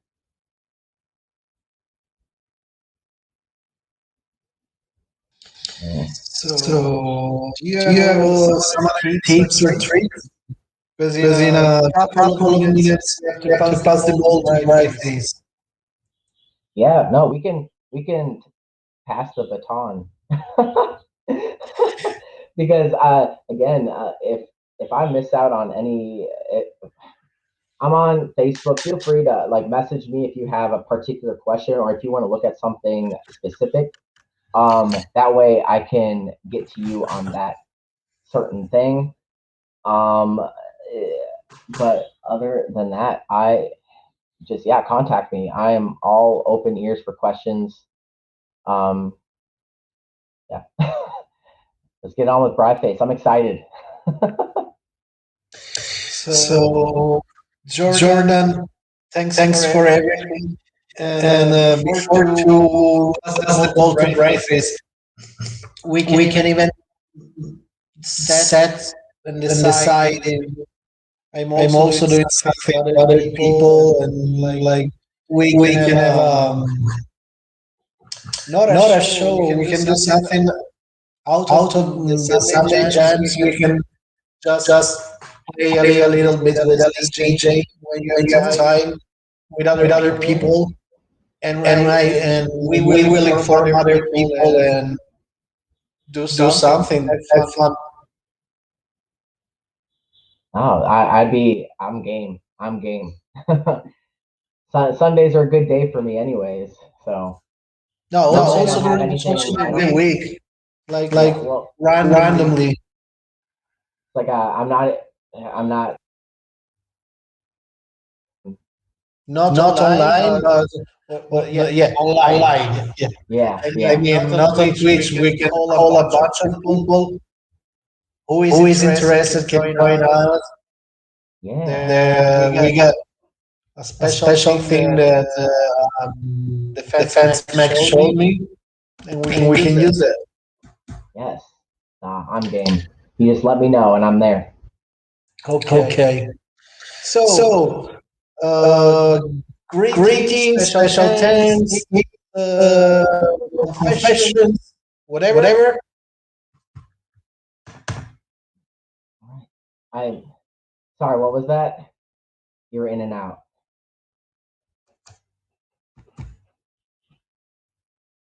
Just want to thank you guys. Thank you. BRYFACE, BRYFACE, BRYFACE, BRYFACE, BRYFACE. What do you want? Right. Hey, yo. Hello. Nice to see you, bro. How you doing? Nice to see you too. Thanks for inviting me on the show. Yeah, actually, I have to explain you everything about LSDJ. Thanks for coming. You know, it's like 50 euro per hour, the lesson. 50. No, I would charge more for that. Come on. No, you have to pay me. Oh, I have to pay you. Okay. Come on, guy. You can only work on the Pulse channel, and you wrote me that I have to tell you everything. No, I'm joking. I have to check my rates. Yeah. Sorry, guys. The amazing BRYFACE. The reason why I invited you, and that's actually for me is quite shocking, is the track you made on one channel, and it was the Wave channel, right? Yep. That's shocking, and also all your other tracks. But when I heard that, it was like, whoa, whoa, whoa, whoa, whoa. That was my reaction. It's like, so Yeah, thanks. I appreciate uh, that.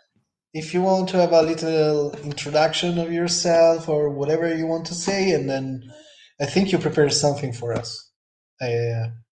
Yeah, when you were asking me to kind of be a part of this, I wasn't sure how much of it was going to be like live set or like, like a talk or like a screen share or other stuff, right? So I've tried to at least submit or prepare kind of a nice mix of stuff. Some of you folks will see a little bit of that later. But yeah, my name's Brian. I've been into computer music since I was like in my teens, and so it was like in the 90s ish, right? And so I was kind of into demo scene and other types of like video game music stuff, and so that started off for me quite early on. I started off on different PC based trackers like Impulse Tracker and Scream Tracker, that sort of thing. There was a point where making stuff in that format just kind of became less fun for me. I think mainly because I didn't want to have to futz around with samples so much, right? And when you're working in a limited UI, when you're like managing 24 channels worth of stuff into 5 channels worth of screen space, you tend to lose track of what you're actually working on. So eventually I kind of gave up on that for a few years. And then I think around the time the Reformat the Planet documentary came out, I got to I got to checking it out, and that around the same time I discovered sites like 8-Bit Collective and stuff like that. So I started like posting stuff on there. Although at the time I didn't pick up LSDJ yet. I was using the Korg DS10 just as a kind of gateway drug into synthesis, right? And a lot of the community then back then what actually was like they were different from the chip scene, but they had quite a lot of parallels with it because it was like a portable platform, all that stuff, right? So I was kind of like a DS10 what would you call it, evangelist for a while, right? Not officially. I was just like I was trying to prove to people that no, you don't need LSDJ to like make good chip style stuff. And then when I went to New York for Blip Festival, just I wasn't playing everything. I was just checking it out. That's where I got my first LSDJ cartridge, and then kind of the rest is history. Like the following years, I spent a lot of time like just going to shows around the world, just because I was just fascinated by meeting these folks who are I seem to have a lot in common with, and whose music I idolized. And so yeah, even to the point where in the last few years I've been running local shows as part of Vancouver Chip Music Society. So we've been running a few shows like at our local venues there, and they've been doing great. And then COVID happened, right? And so Like 8-bit anybody's cover. guess as to what's next. Yeah. 8-bit Big Cougar is cover. is a friend of ours. Yo, that guy is amazing. Is since we started the Sunday Jams, the second edition is pushing us so much. Is Yeah. very into our jams. I really appreciate that. Yeah, It's he a nice guy. actually well, we've actually got him to DJ the music in between sets at our shows, right? And this is all part of like, like 5 years ago, I had no idea that any such like chip music local scene existed at all. And it was part of like me just trying to discover some of these people in the city who were also interested in it.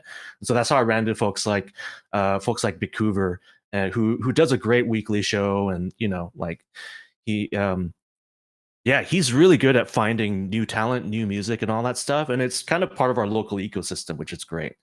But yeah, that's kind of been my story. I've had the opportunity to play a lot of I guess some of the bigger shows in globally, and I think a lot of that has to do with the fact that just I mean I think I'm sometimes I do get pretty obsessive about LSDJ and some stuff like that. But also the fact that I was a pretty regular face that people would see at shows around the world, and so I think people got the sense that I'm like, hey, you know, there's a international person who might be interested in being part of these lineups, and I'm like, hey, if you're gonna ask me, I'm not gonna say no, right? So that's kind of Right. me in a nutshell. So yeah, so you know, in terms of the rest of my time here, for this show, I guess maybe one thing I prepared a couple of like individual song videos, and so maybe, you know, because maybe you folks are hoping to listen to some music, or maybe you guys have just met me for the first time. There's the first of the 3 videos that I've shared with your team. If we can maybe play that, and then if there are any questions, I can, you know, I don't really have a solid plan of what to do for the next 30-40 minutes, but let's roll with it. Okay. 04. Send a video. You there, bro? Mhm. Yes. Okay. Okay.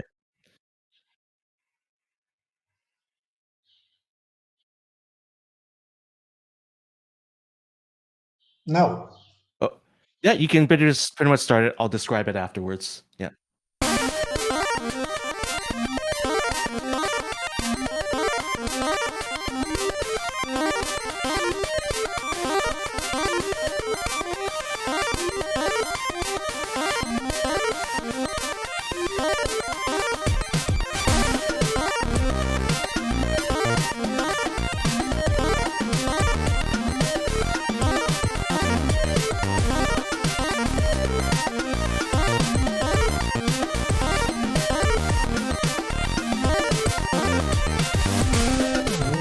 Sexy game boy.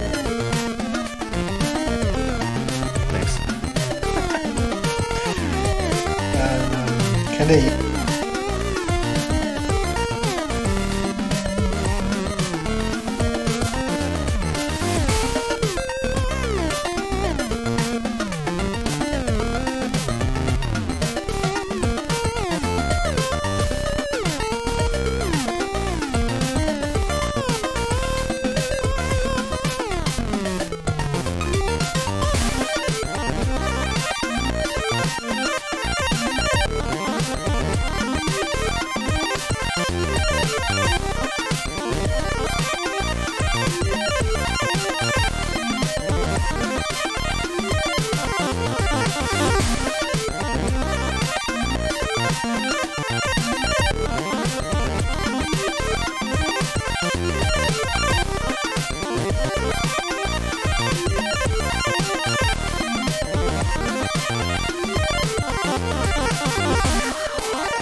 Okay, we'll talk about that later. Sorry. Okay. Yeah. So, please go on. Okay. So that was my latest track that I've released. It's actually part of a compilation called Remedy, and it's actually a collection of tracks by artists of Asian descent. We actually came up with this idea a couple months ago, just kind of as a way for us to do some good in light of, a lot of the discourse surrounding, treatment of, Asians, and especially in countries where they're not the majority, right? So, so there's a lot of other like chip and electronic artists on there. And so the label is called Fried Tofu Records, and I should probably post a link to it. And if I can, I'll post a link to it later, I suppose. Or if anybody on the chat can do so for me, that would be great, because then there's less hand waving I have to do to make stuff happen. But anyway, and if you're asking, a lot of that holographic screen stuff doesn't exist in real life. I kind of did it in post just to mess around with After Effects a little bit. So no, you can't buy it off of retro modding or whatever. Yeah. Well, at this point, I don't know if anybody has any questions about specifically about that song or my process or any of that stuff. Now, I do have a bit of stuff prepared for that just in case, but I thought I would let the I don't know if Damon, if you had any particular questions to follow up. Otherwise, I mean, Well, yeah, my mic is on. Sorry, I was checking that. Well, I'm quite curious about the use of your pools, and even for the process you had for that particular track I was talking about, the one-way channel. I don't know if you prepared something, but if you can at least explain or sure. It's like that's Yeah, something, it's like I got other question, but when you listen to something or you see an artist, a picture of an artist or a movie from some director, and there's something like a scene or a single movie that you still have that in your head. It's like that. You can think, you think to all the opera, all the things that artists or director or whatever made, but you can't think over other things except for that. So right. And really focus on that. Right. Well, good news is that I do plan on sharing that track a little bit later. Yeah, but I would say that's part of a subset of, I guess, my overall approach to chip music, which is, if I had to sum it up in one sentence, it would probably be to make chip music that doesn't sound like chip music, right? So what I mean by that is that there's this sort of like net that you can throw around. I would say about 75-80% of chip music that's out there nowadays that has this sort of like what you would call the stereotypical sound. And for me, I've never been super interested in adhering to that. I've always been trying to look for ways to make it sound, like, for instance, on a sound design level, that I'm not using kind of stock standard instruments, or that that there's some nuances going on in the sound design that's like a little bit different than the typical approaches, right? And same thing with the compositional aspects too, right? I keep an eye open for artists who make this Game Boy sound like it's more than what it is, right? And I think that's kind of like the ethos of chip music that I think a lot of our favorite artists they do try and stick towards, and so that's kind of my goal too. I tend to try and go for a more organic approach to things. So what I mean by that is, I try to, I don't know, I think a lot of people have this tendency to really embrace the synthetic aspects of chip music all the way, right? And so that's why you get these like really hard, like, wave kicks and scratchy noise sounds. And what I'd like to try and achieve is like a little bit more of you get an impression of like acoustic instruments, or a certain lyricism to melodies, that sort of thing, right? So so you'll hear a lot of that in a lot of the earlier music that I released. Now, in the case of transit. You know what? I think I'll just switch screens if you don't mind, and I think so you'll have to Then give there me a are moment. there are some questions for you later. Oh, sure. I can answer one of the questions real quickly, Sure. and I do have the switching over to my screen there. It might need to be enlarged a little bit, but here's the save of my, or here's the LSDJ view of my that song you just heard, Next Steps. And sorry, just doing a sound test there. I was gonna say there was a question about the groove, right? And right here, I'm just using a 6/5 groove. It's not one that I'm usually use that often. I think usually if I like to do a, you know, kind of a more like dancey type of stuff, I think it's like 7/5. Actually, groove is something that I still have to.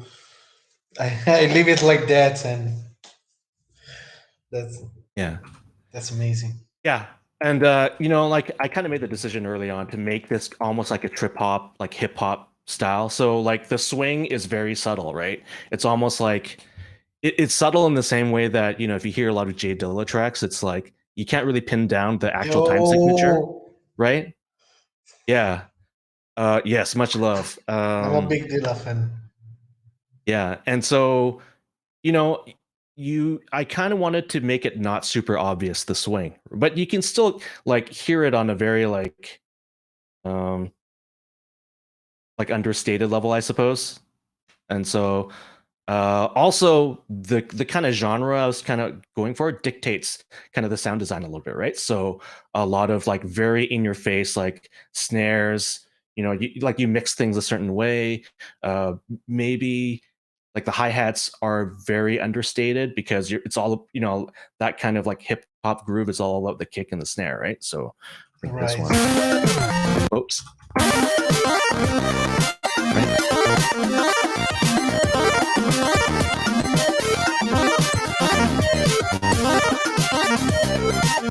Yeah, so there's a slight lilting kind of groove, but I don't want to make it like super obvious. That's like, oh, this guy's using groove, right? So it's kind of a fine balance. But yeah. I mean, there's certain like crazier things one can do with groove. To me, I mean, I didn't have a lot of time to finish this song because I had about like a week and I was really busy that week. And so I don't think I spent more than like a couple hours on this song, to be honest, because I mean, I would have liked to, but I just didn't have enough time. Yeah. Actually, one thing, maybe if we could move on a little bit. I mean, if people have more questions about this, we can go back to it later. Maybe just to, I'm feeling like just playing another song while I load up the transit track, actually. So just to save us a little bit of time. So could I get you guys to maybe play the second one? Sure. I think it's called Internals, and this is an unreleased track. And hope you enjoy.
Okay, so I think we are done there.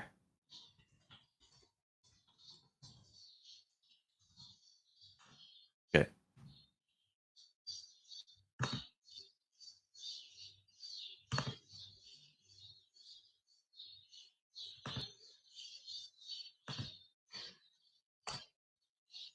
All right, so yeah, I'm not sure if I'm unmuted or not, but Yeah, I guess you're I'll on just start this. talking again. Oh, okay. I'm just gonna Actually, get. Hold on. go. Sorry. Okay. Anyway, hope you enjoyed that video. That's technically me doing my own visuals. Just yeah, just wanted to show some of you folks because during these pandemic times, I thought it'd be nice to kind of show you a bit about where I live. I mean, no, I don't literally live in the forest, but it is one of my favorite places in Vancouver to go to. So that is the one of the just the forested regions we have in Vancouver. So yeah. Okay, so now we're back, right? And what we are looking at here is a save of this track called Transit, which is a wave channel only track. I wrote it about 4 or 5 years ago on a trip. I wrote it on a bus trip, I think. I was going to Seattle or Portland or something like that. And so my rationale was like, oh, I was trying to finish a track for like weekly beats or something like that, and that's the thing where you have a weekly deadline. And I was like, oh, maybe I can finish, a longer track if I don't have to worry about the other 3 channels. Maybe I could end up with a longer song. And so it ended up being a lot more complicated to do that, but I was still able to figure it out. But I'm gonna play it for you and talk about it a bit later.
This is sick.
All right.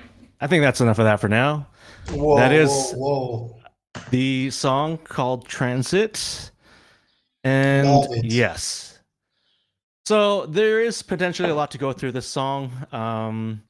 Yeah, well, like Damon, did you have any particular questions you wanted me to answer before I dive into it? Well, now you open the Pandora's box.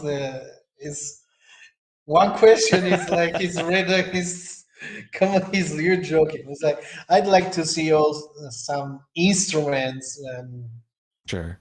and there were a lot of comments. It's like I can stay here until tomorrow to ask you. It's like you're Yeah. joking, man. It's like you got some question, Diamond. It's like I got tons of questions now. It's like Okay. Well, let me kind of step through it with the things that I had in mind, and maybe if you have any other extra bits to ask, then you can just let me know. But yeah, how much time do I have left in this session? Because I don't want to keep Defense Mechanism waiting too long.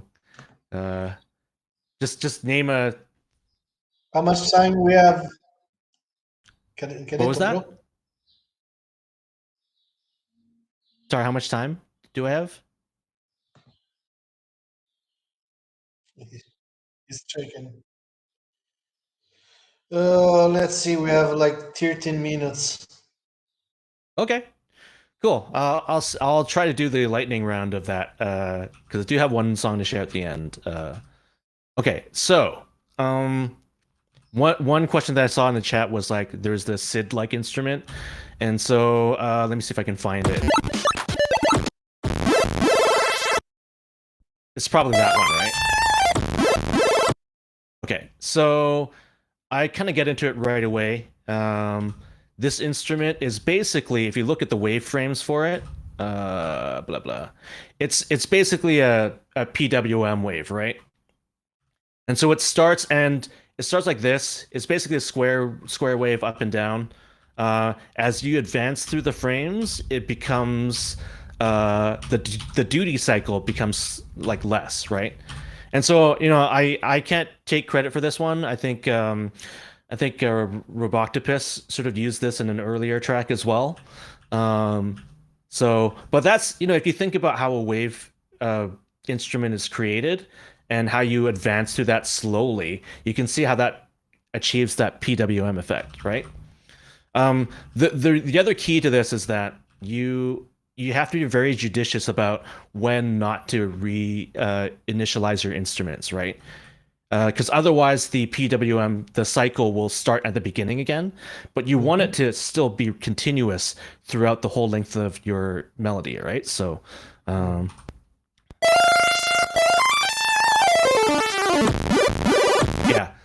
So if I had put the instruments as there, if these were, it just wouldn't sound the same. It would just sound a little bit more dull, you know? Like you need the wave channel to like express the entire range of that those frames. So that's basically it for that. There's not much else to that. I would say the thing that I would kind of talk more about in terms of this song is like, you know, how do you cram music into one channel, right? And I first certainly am not the progenitor of this. I was inspired by a lot of demo scene musicians who have done the same thing. You know, like Format, I believe, has done a couple of that. There's a couple of Purple Motion tracks that are just like 2 channels. So I took inspiration from that. Oddly enough, Zabutom kind of messaged me and he's like, "Oh, I worked on a wave only track too, and that sounds amazing. Maybe if you guys know him, you can talk to him about it. Maybe he'll send that to you too." But a lot of this has to do with, I would say, just being very intentional about the compositional aspect of it, right? Because obviously you can only have one instrument at the same time, but in a way, I'm leveraging a lot of psychoacoustic tricks, you know, to take advantage of the fact that as humans, we're smart, right? So we retain audio information even after we've heard it. So you want to leverage that to imply things like harmony, imply things like just like rhythms that you set in place, and then once they can become set in your brain, you don't have to explicitly express them again. You can actually like, you can build on that musical idea with other stuff while the brain still remembers what happened like 3 to 5 seconds ago, right? So by that I mean like the verse, right? Whoops, sorry. The verse probably starts here.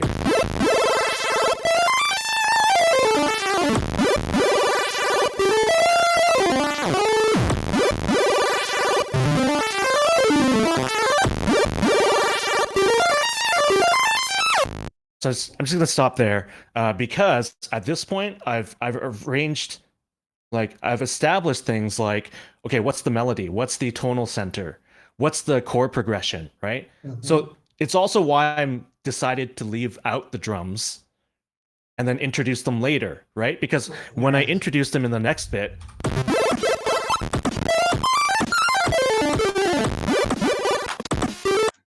right, your brain is already filling in a lot of the blanks, right? You remember what the chord progression was before, so you're kind of combining that with kind of this new stuff that you're hearing. And even like I think, you know, like the melody, normally you wouldn't hear it get interrupted by this snare right here, right? But because of all the other stuff I've established at the beginning, you can sort of get away with it. You can cheat by like, yeah, I think I remember going to this like science fair or something like that, where they showcased this like this piece of dialogue that you could, they wanted to let you know that you can still hear what the dialogue was, even if somebody was coughing over it, right? Because even if those percussive sounds are happening, your brain does a lot of the, you know, the in-between work, and it tries its best to make sense of it, right? So that's essentially the same precept that's happening here. Also, you'll notice that I am getting away a little bit with delaying the snare a little bit. So there's this is actually a kick, right? And right afterwards, there's a snare. And sometimes if your music is slow enough, you can't, you wouldn't be able to get away with that. But in this case, because you kind of know that this is a wave only track, you kind of can forgive any delays of certain instruments a little bit. And actually that applies too in the chorus.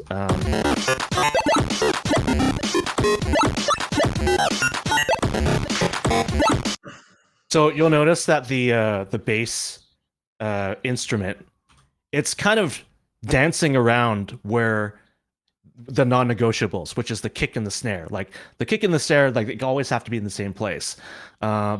And sometimes there's a bit of other percussion that's decorating it as well. But the bass, I think it's this 9 instrument, right? There are some instances where I have to, like, I would have liked to put it on like a grid line, so to speak, but I have to delay it because some other instrument is already there, right? So what the combined result is, like, some of the bass notes are a little bit later or earlier, right? But I kind of made the decision that it needs to be it's something that's allowable, right? And actually that creative decision led it to give it this kind of like almost this sort of like, again, like I said before, like almost a Jay Dilla swing in a way. Like the bass seems like it's not right on the grid, but it's still, I don't know, it just sounds different, right? Like in terms of the rhythm of it. But hopefully the idea is that you're so dazzled by the wave channel gymnastics that you forgive all that stuff, right? So these are some of the creative decisions that I normally think about. Whereas, like, I know that maybe some people are wondering, like, oh, how do you do like specific sound design tricks, right? Like that's not usually the domain that I deal in.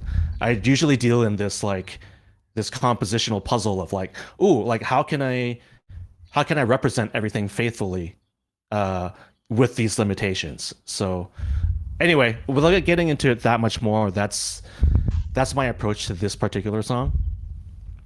Yeah.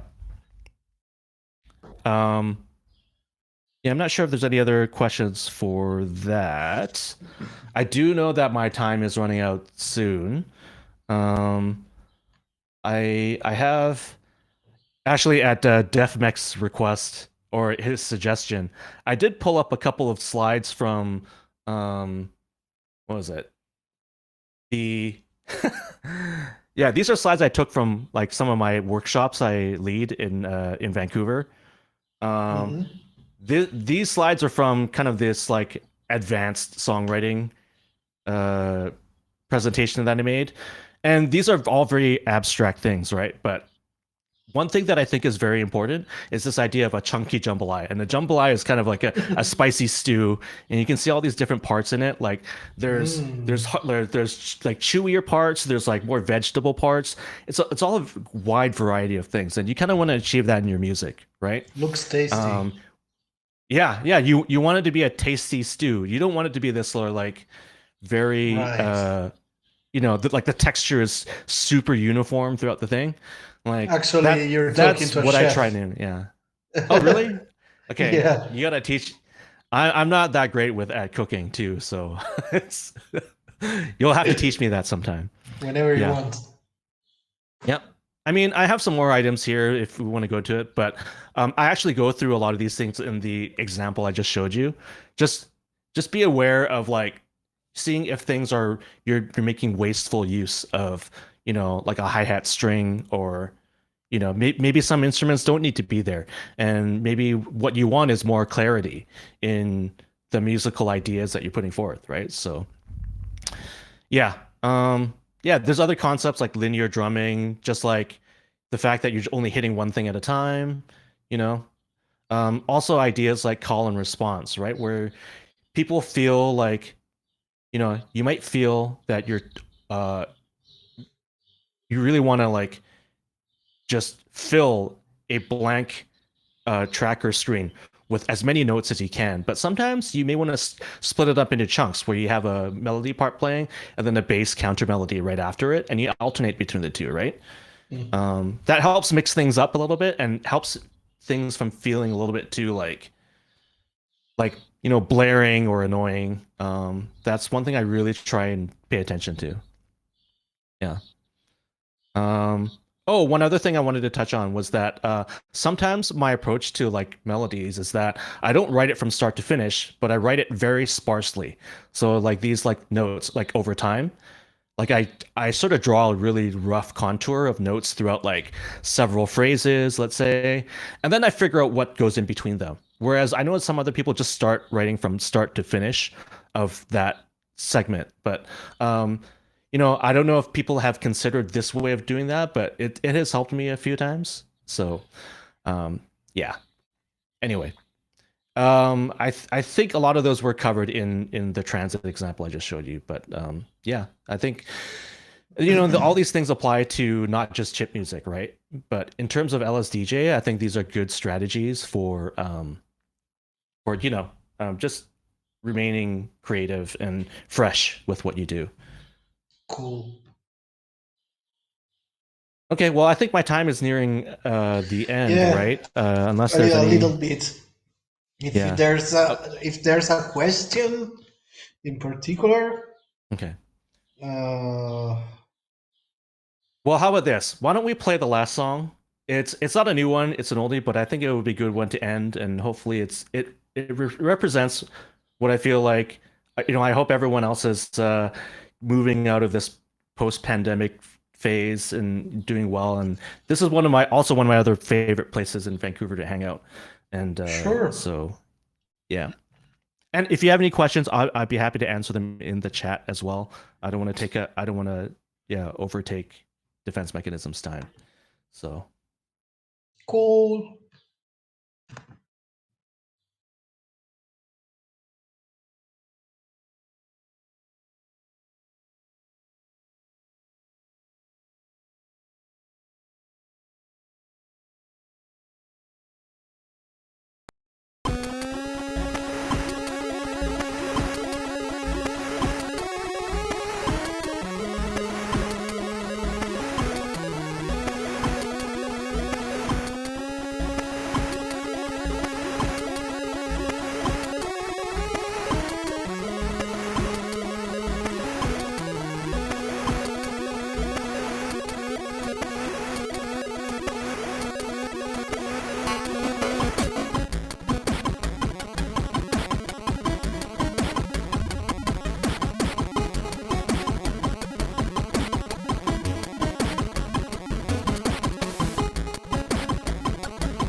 Guys, thanks again to BRYFACE. Thanks to everybody. It's been amazing. And it's still going to be amazing, guys. Actually, as you can see from the screen, we are glad to announce that the Sunday Jams, as you maybe saw it on Instagram, is now sponsored. The Sunday Jams are sponsored by those cool guys from retromodic.com. Most of you know them, know their works, know their shells, buttons, and all the stuff they sell and produce. Actually, cool, crazy UV My printed whole shell shit and just crashed. what? Sorry. But anyway, Oh, it's back. Sorry. and all other stuff. So, thanks to them, we are working on some big surprise for you. Anything else? In the meantime, enjoy and support the work of these guys. That is actually one of my favorite websites. And about the retro modding, then we pass the ball to the amazing defense mechanism. About retro modding and mods, we are working to re-upload the past episode about the mods. So Rainbow Trash is sending to us a new video where she show and speak again about the stuff she used to show to us, and we will edit the other video and we will re-upload the episode for you guys because it's been amazing. So now, guys, welcome to Defense Mechanism. Enjoy.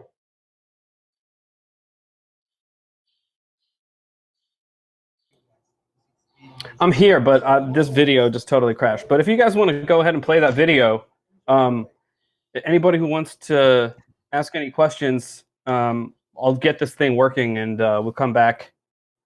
Okay, I've got some tunes that we'll be playing here. Does that sound good? Go ahead and ask questions in the chat, and then we'll cover them once my camera comes back. Cool. Un minutino. By the way, I hope you are enjoying this show. You're enjoying what we are doing, and also the retro modding sponsor, because they are helping us, and they will help us to even improve and brings to you some much more good contents. Well, I think that the contents are good, but if not, you can still come to Berlin and let's talk about it. By the way, but jokes apart, I think that 04 and DefMech solved the problem. Yeah, We can go ready. on. I'm putting on. Right? Enjoy, guys.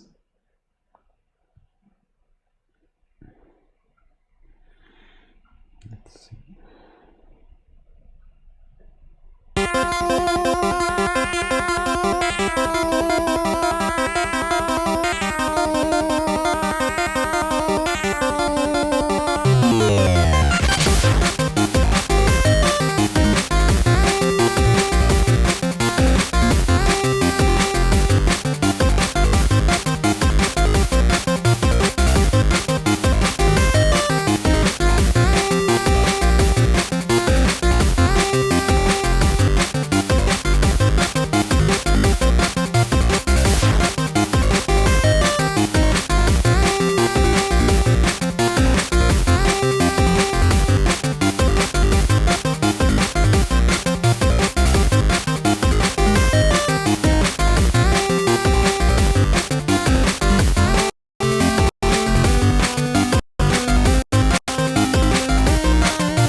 The fuck is that? Sorry, we got some trouble on this video.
hyperspace core transfer.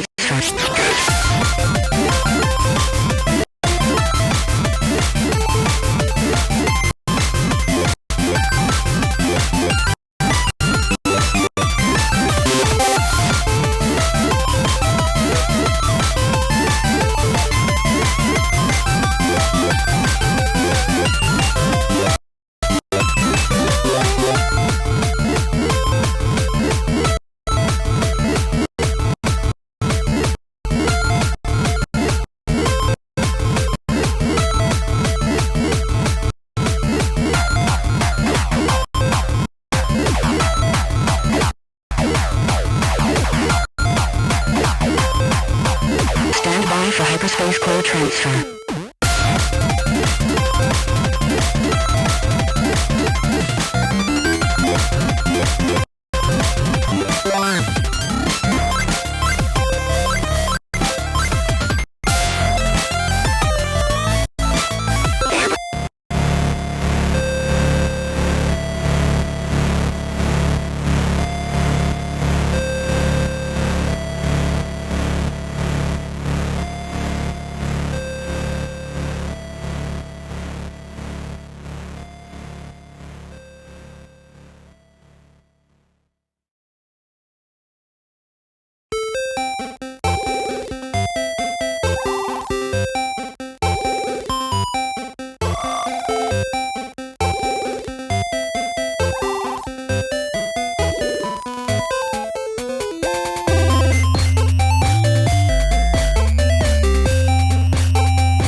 I'm here whenever you guys are ready.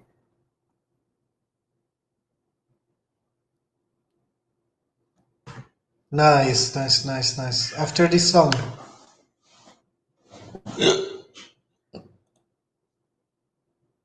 Your piggies are awesome, bro. Thank you.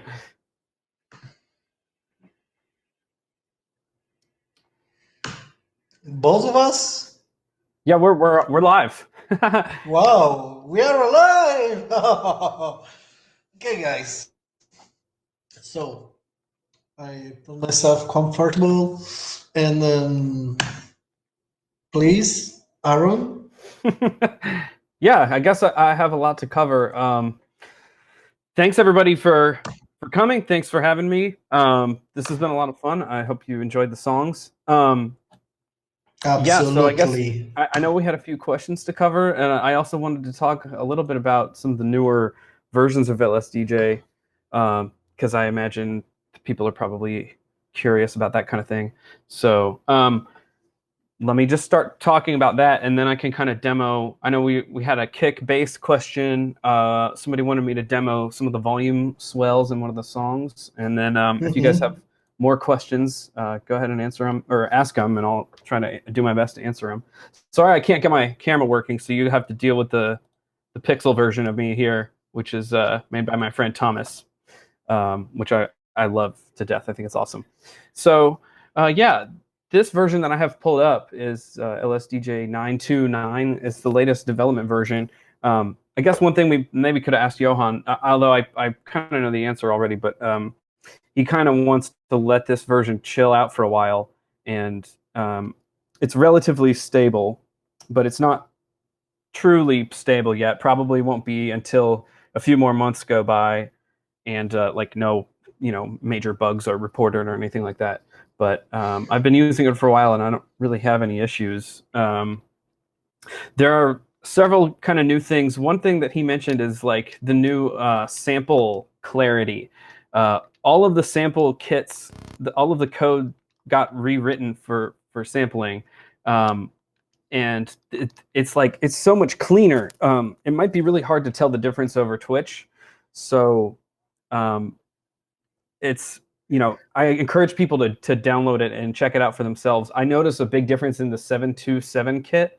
Like, I don't know if you'll be able to hear this at all, but the chimes are so clear. So it's really nice to be able to have that, like, just really crystal clear samples, especially in the high end. There's a couple other new things here. We've got some new phase modes for the wave synth. So we're probably, most of us are used to this kind of normal and resync and then resync 2. These kind of got rewritten to sound a little bit smoother. So if I just do a demo here, this pinch one is kind of like your typical SID style, like pulse width modulation kind of lead. So it's this kind of sound, right? So if we take a look at these waveforms, there's like this actual kind of what Johan called like the real phase, with like kind of better less aliasing in these kind of intersections where these so and also like this real smooth wave channel. When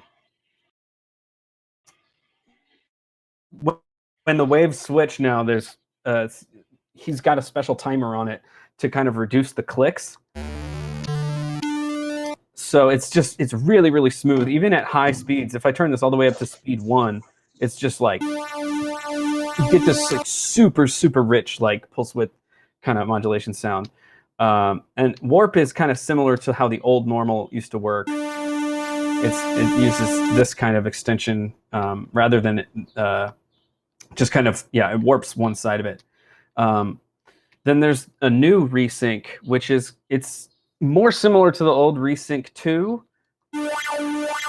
it's kind of like the original resync, but it's got these like it's just a little bit smoothed out. But then if you really want to go full resync, he's kept in the old resync, but now it's called Resync 2. And this is like so. This is like a really cool thing that I like a lot. I mean, I just think the Wave channel. A lot of what I was, the bass sounds that I was using in those last two songs, which, by the way, I should mention, not the last two songs, but the two before, Indigo Twilight and Magic Squirrel Sanctuary, I have posted to Battle of the Bits. So all of my save files are available. I just haven't posted these last two to my website yet, but they're on battleofthebits.org. And there's going to be a Game Boy Moods stream. It's coming up right after this is over. It's on their YouTube channel, but if you go to battleofthebits.org, it's there. And there are about 25 minutes left if you happen to feeling inclined to vote for any of your favorite entries in the Game Boy Moods battle. And then Magic Squirrel Sanctuary was a track I submitted for Spring Tracks 10. So shout out to Battle of the Bits, because these are the first two tracks I ever submitted. But it's a really cool community. And yeah, I think the Game Boy Mood battle was really fun. I really enjoyed making that. So let's see. Looking at the chat here. In terms of like updating older stuff, I usually don't necessarily recommend that people upgrade older songs, especially from version 4. Like you can do it, and I have done it, but it's just it's a lot of work. So you got to be kind of adventurous, and you have to be flexible with how you want your songs to sound. Like if you really are absolutely determined to have it stay, sounding exactly the same as it was in version 4, it's probably not a good idea to upgrade. But if you're just interested in playing around with some of the new, sounds and stuff, then I definitely recommend upgrading. So I know that CPU Cake. Oh no, your connection is dying. If it does die and you miss it, just ask me again later, and I'll demo it again. But you were talking about the kick and the bass combined. So what I think you're talking about, I'm gonna put this back on manual for now and put this at like whatever I consider to be a kick-worthy sort of wave here. Something like this. Usually that's maybe a little loud. Something like that. Whatever. That's good enough. This is on manual. Then we turn this to drum and turn the transpose off. And so then I'll make a kick table here. And this transpose column, I think, except for this first row 0 transpose, this one doesn't really work very well. But usually you've got a P command here anyway, or at least I do. So let's try something like this. And then you can actually, this is now compatible with the actual pitch. Like it's not a different pitch when you transpose down. So like if I want to transpose down 2 octaves and use an L command, and then let's kill the note here. So we've got kind of a long, like, well, it's not that long. I'll just kind of stop the table here then.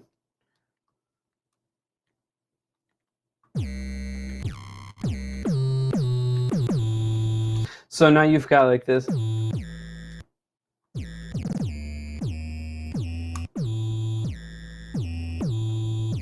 And then, depending on how fast your P command is, you may have to kind of just alter these to get the actual kick sound you want. You don't want this P to go, kind of like down below this pitch here. So otherwise it'll go down and then back up on this tick. So like, I mean, to me that's probably not too bad. Usually I don't combine the kick and the bass. But what I might do is do something like this kind of custom groove. So I'll do, like if I was wedded to this pattern, I might do something like 3-9, so that the kick lasts 3 ticks and then it goes to the bass note next, and then like, wherever I want the kick to go, I'll put a 3. Will I be able to get that sweet transient you get with drum slope? Probably. So this won't affect the transients per se. But then what I would probably do is just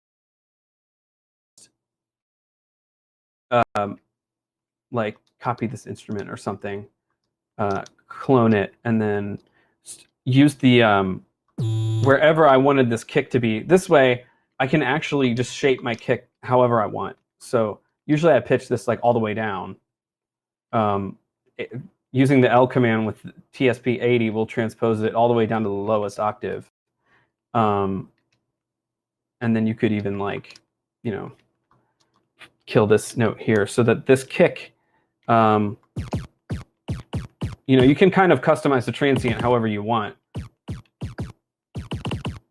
And then put this bass note wherever, and this will just be, I'll take this table off, put this back on fast pitch, and keep the transpose off. So, or rather, I can turn this on. So, woo, yeah, I don't want that note. Let's avoid hearing that again. 3. So then it would be like this, right?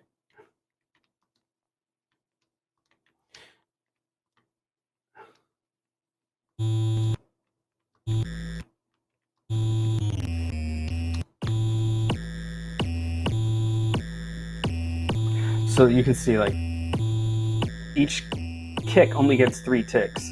More common for me is probably to do something like just this, and then just put this groove wherever I have a kick. And then maybe, you know, if I need to go back to the regular groove, I'll just put these on these ticks. But, you know, there's a couple of different methods that you can use to do this kind of like, and this way, like you have real nice control over the kick and the bass. But of course, you know, you're free to do it either way. Sometimes it's just easier to only have one instrument and not have to worry about the grooves. So if you wanted to do it that way, it's possible now. I think that got added sometime in version 7. It's definitely in there by the time 8.5.1 hit stable. And yeah, I use this trick all the time. I've definitely used it in some of the songs. I think I used it in Magic Squirrel Sanctuary. It's just like when you want that bass to hit like right away, it's just a nice trick. And you can, the other thing with this, you know, like if you want this to, if you want the kick to last a little bit longer, you know, you can, you have enough play with that timing where, you know, you could even just started 1 tick sooner, you know, like. So, okay, so we talk about that. Let's see, Spry asked, what did Spry ask? Is it any easier than it used to be to put in custom sample kits? Yes. So there's a new version of LSD patch out. I should post the link to that so y'all can go grab it. And this is also compatible with the new sample kit format. It's way easier. You can drag and drop right onto the patcher. You can adjust volume right in the sample editor. There's like an auto normalizing. You can trim the length of the samples. It's gotten a lot better, so you don't have to like prepare your samples before you drop them in there. And actually, I have a video on my YouTube channel. If you go to like youtube.com/defense mechanism, there's a video about using LSD patch to customize the ROM. There's also a link to a font repository, which I've been like ripping fonts from arcade games and uploading them onto the repository. I haven't updated it too recently, but I was waiting to kind of like finish all the lowercase fonts before I uploaded them all, and then I kind of got busy with other stuff. So I might just update that kind of soon with what I have done now, and then update it again. But there's an option in the font editor to I think it's called like include extra tiles or something like that, and it lets you patch these like this note instrument command that's like above this. It lets you customize this like tick swing, and lets you customize the stuff on the speech synth. Where is that? Yeah, how do I? Is it here? Yeah, like I have this little, it looks like a Pac-Man or something. And these little channel icon things too. So that's kind of a fun thing to do. So the palette editor is really nice too. It's got a nice like color picker and everything like that. So that's really fun. All right, so let's see. Let's load up. Yeah, I thought I had some of these in here. Here's hyperspace. Oh yeah, I'll lose 250 minutes of creating a kick here. Spry asked about the volume swells at the end of this, so let's see if I can find them. I think it's right after this.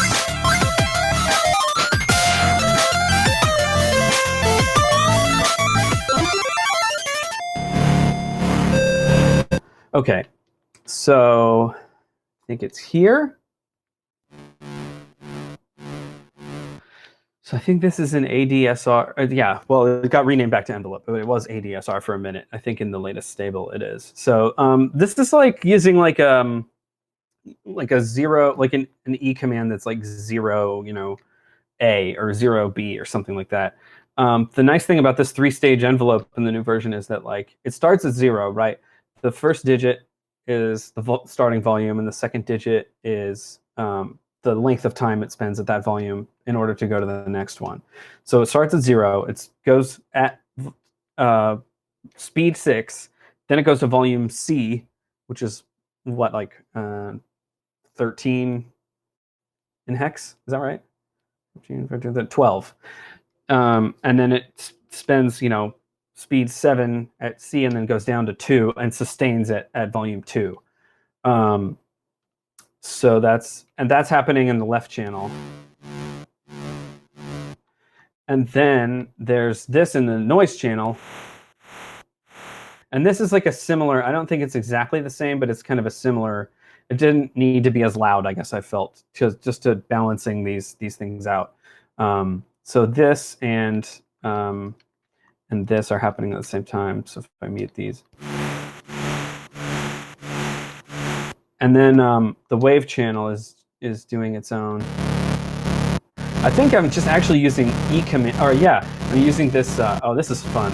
So you can, this H, when you set the number of ticks in this volume column, which I feel like is underutilized, when you can, the first digit, it's kind of like the ADSR, the first digit is the volume, the second digit is the number of ticks, and you can go up to E ticks, and then instead of F ticks, there's this H, which is a hop.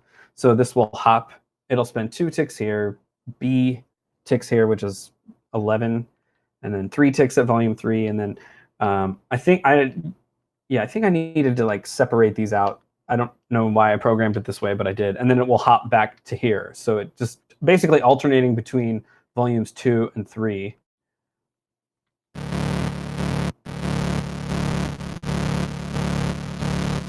So yeah.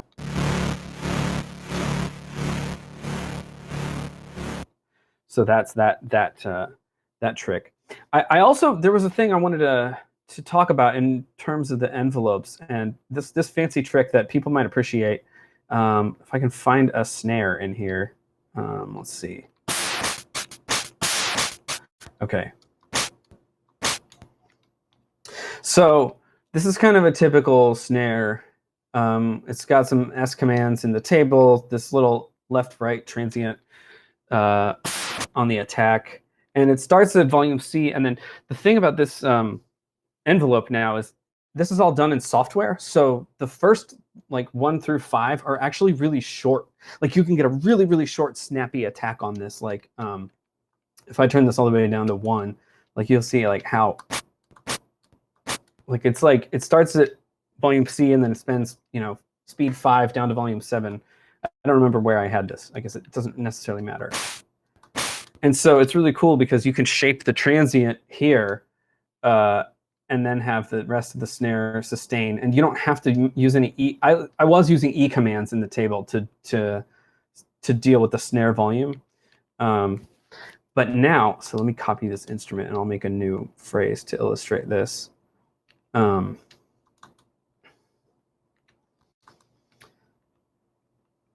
This is great, but what happens if you want your snare to like be at a lower volume? If I put an E command here, like let's say I want this to be softer or even louder actually, if I want to, you know, like Like, it's like I can't get the same transient at this volume. I mean, it's okay, I think, but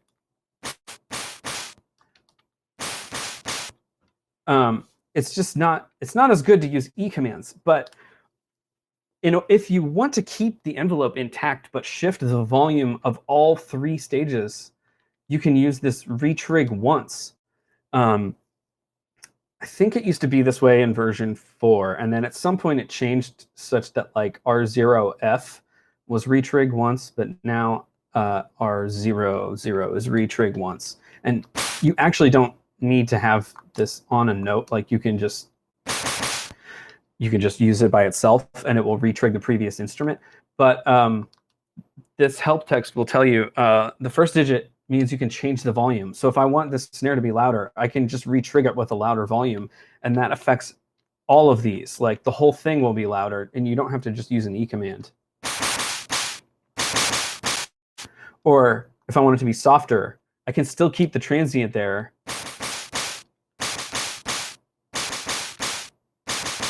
And of course, this is like, it's really cool. I like to use this on hi-hats a lot. I don't think, who knows if I named any of my instruments. Oh, here we go, hi-hat. So like, I use this trick all the time. I stole this from Nintendo, but like, you can kind of get these little rolls by using the F command to decrease the volume every time it retrigs. Or even get louder, I suppose. So I had wanted to talk about that. I have some other notes. Let's see. If I missed your question, feel free to spam it again in the chat. I am trying to keep up with the questions. If I understand it, now you can control the envelope swells and timbre per instrument screen instead of the pattern or table screen, and you can hop on the table screen volume channel instead of the pattern screen. Yeah, you can hop in the volume. You can hop in either one, actually. So yeah. Let's see. Keep my old material in current version. Yeah, that's definitely what I recommend. So,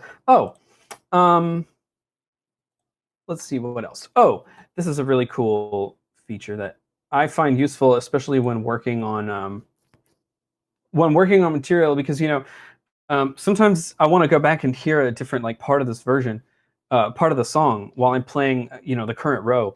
And there's a new hotkey in song mode, which is left plus start, that will actually allow you to queue up the next row, and you don't have to switch to live mode to do it. So I'll just show you an example of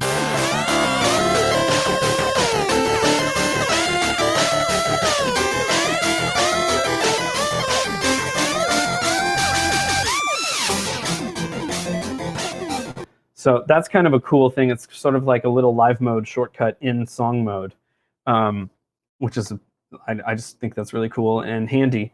Oh yeah, I also wanted to mention that if you start using version 9.2, you may need to upgrade the emulator that you're using. If you're using like a hardware Game Boy, there aren't any problems with that. But BGB just came out with a new version a few weeks ago. It's like 1.59. And that is compatible with this version, but there were some kind of breaking changes. So there's also SameBoy. BGB is like Windows only, or you can run it in Wine. Sometimes it works on Mac. SameBoy is native to Mac and Windows and other platforms too. It's compatible in RetroArch, which is like an emulation software that you can download a bunch of different systems to emulate within that. And SameBoy is really good. That's actually what I'm running right now. It doesn't have the nice export that BGB has, but there's also the RetroPlug VST plugin, which just came out with an update, at least for Windows. I know the developer is working on the Mac version, but he's having some issues like signing the code and stuff. So it's just not, it's not quite working. But it is almost ready, and that's using the new version of SameBoy. and you can like link up to 4 LSDJs in the same project. It's really crazy, actually. It syncs with your DAW. So if you want to run LSDJ in your DAW, you could just load up. It's a Game Boy emulator as a VST plugin, in case people didn't know. While I'm talking about these kind of external LSDJ tools, there is a web app called Telemelt, and it is. I'll post the link in chat. Telemelt, and this will allow you to collab with other people on the same LSDJ song, and basically it's like you pass a controller back and forth. So it's like running an emulator in your browser, and then you can pass the controller back and forth between you and I think it goes up to like 10 people, or it's something crazy. And it's not just for this. It supports like Sega Genesis and Super Nintendo, Game Boy Advance, NES, Master System, and Game Boy. So yeah, shout out to Telemelt because it's a really cool piece of software. Problem with RetroPlug is because it's a 32-bit VST. Huh, is that true? I didn't realize that. It makes sense. I think there's now a 64-bit build though. I know that I'm using a 64-bit build because it says so. It says x64 in it. So that might be fixed in the newer version, or else there should be 32 and 64-bit. But if you're having a problem with it, reach out to me, and I can also reach out to the developer. So let's see. I have some other stuff that I wanted to cover. Let's see how much time left. Oh, there's 4 minutes left in the Game Boy voting on battleofthebits.org. So yeah, I have to say, if you only vote on one track, I think your vote doesn't really count for very much. But just throwing that out there. So let's see what else. I'm probably about to run out of time. So I'll say a couple more things. One is the new noise channel. I'm not sure if people are aware that the noise channel is now redesigned such that all of these like numbers are kind of like the noise sound, and they all go in order from left to right. And then as you increase, you'll switch into the kind of like tinny sounding notes.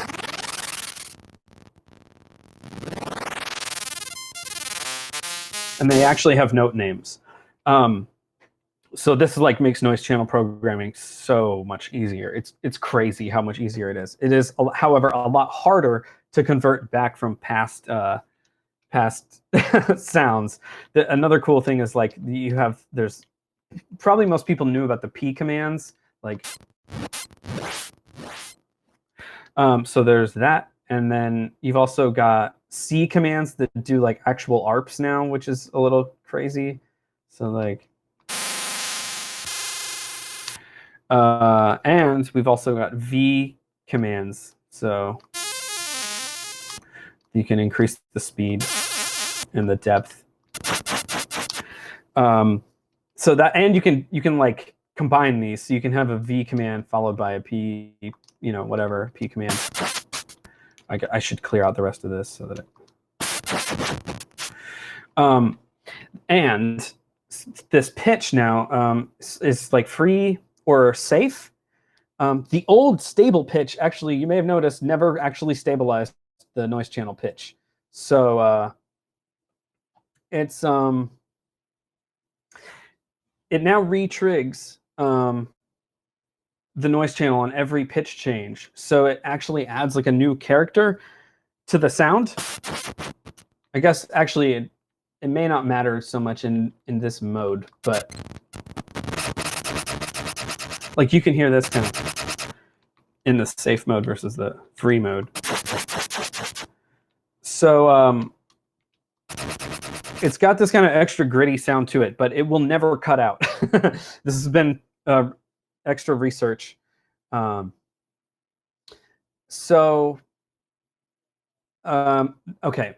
I think I have only one more thing to say, unless anybody has any more questions.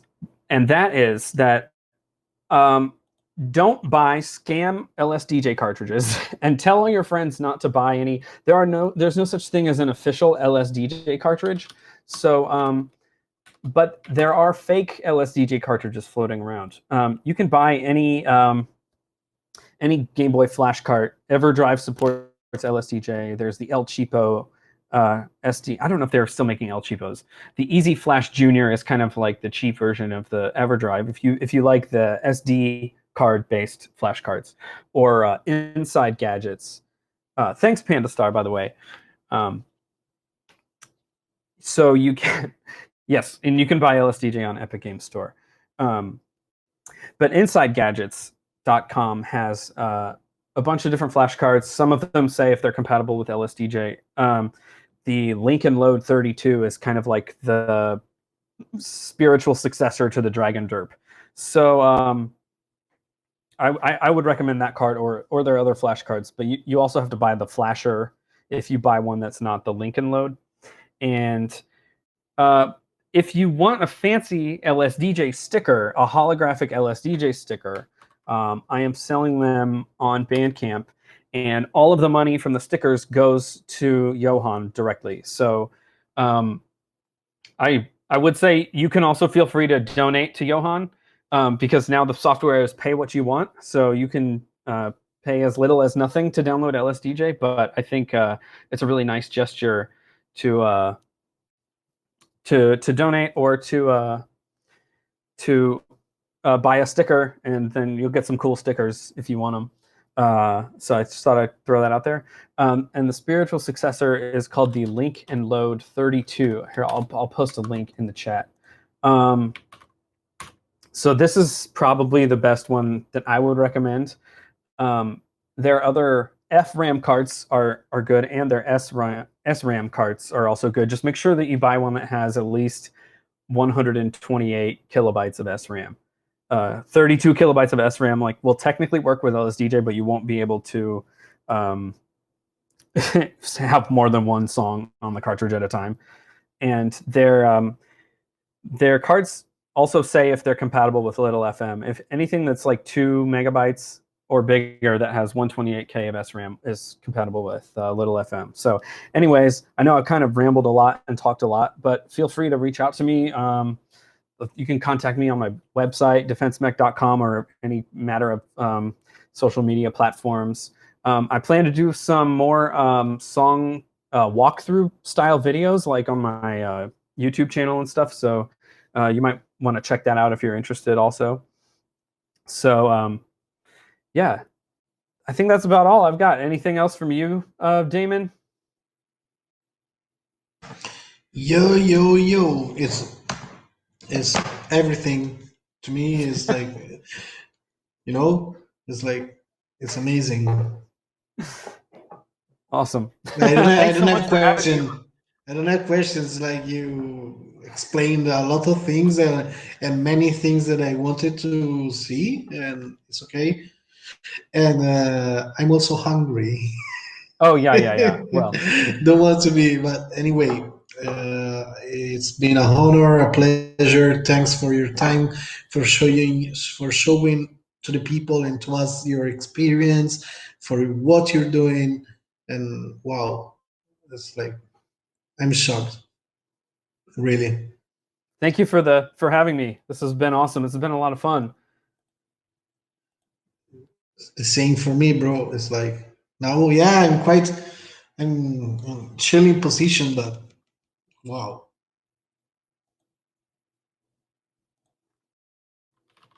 So, let me swag.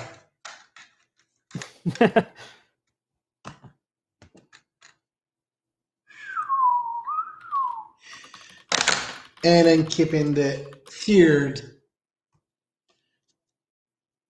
for Nice. my third amps. Actually, I got 3 amps, but one is in Italy. I don't know if that amazing guy that is Boolean, that is actually, I got a collective. We do whatever we want, but is Square Terror Collective that is actually in Rome. And Boolean has all my stuff, all my Game Boys that he has to send me. And I'm waiting for my third amps. And I still want to buy one more. This is actually addiction. But anyway, beside that, as you say, don't buy fake cartridge. If I find that guy, if I ever meet that guy, I'm gonna kick his fucking face, dude. No, really. Chiptune is peace, not violence. But if I trust me, guys, there are no people is gonna wait. What the fuck? But anyway, 19 people now. If I meet that guy, I'm going to beat the shit out of him for real.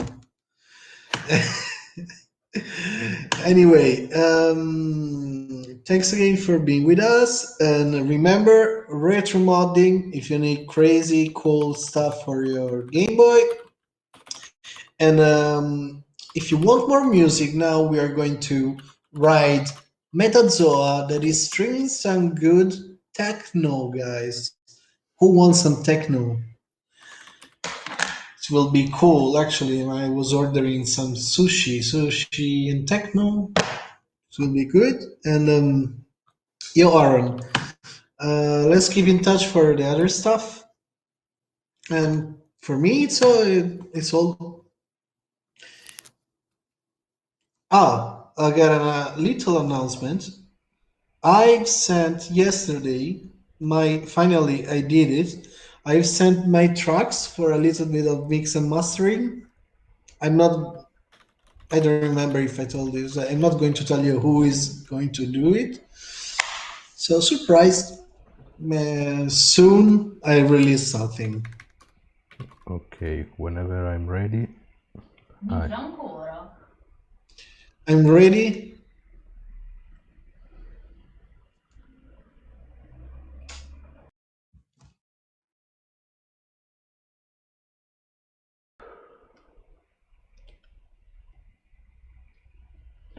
I'm ready. Ready. Just wait for my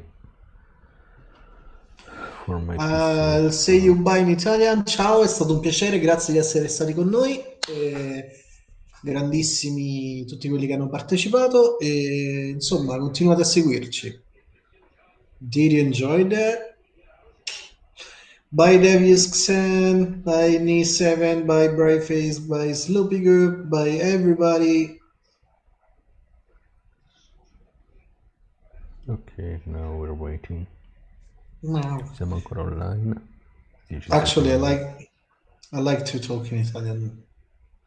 Vi faccio prendere uno shock quando cambio dall'italiano all'inglese, così, yo!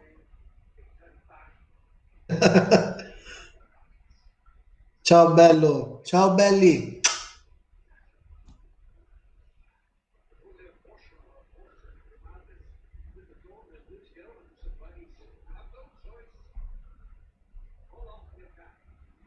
Ok, adesso tolgo qua.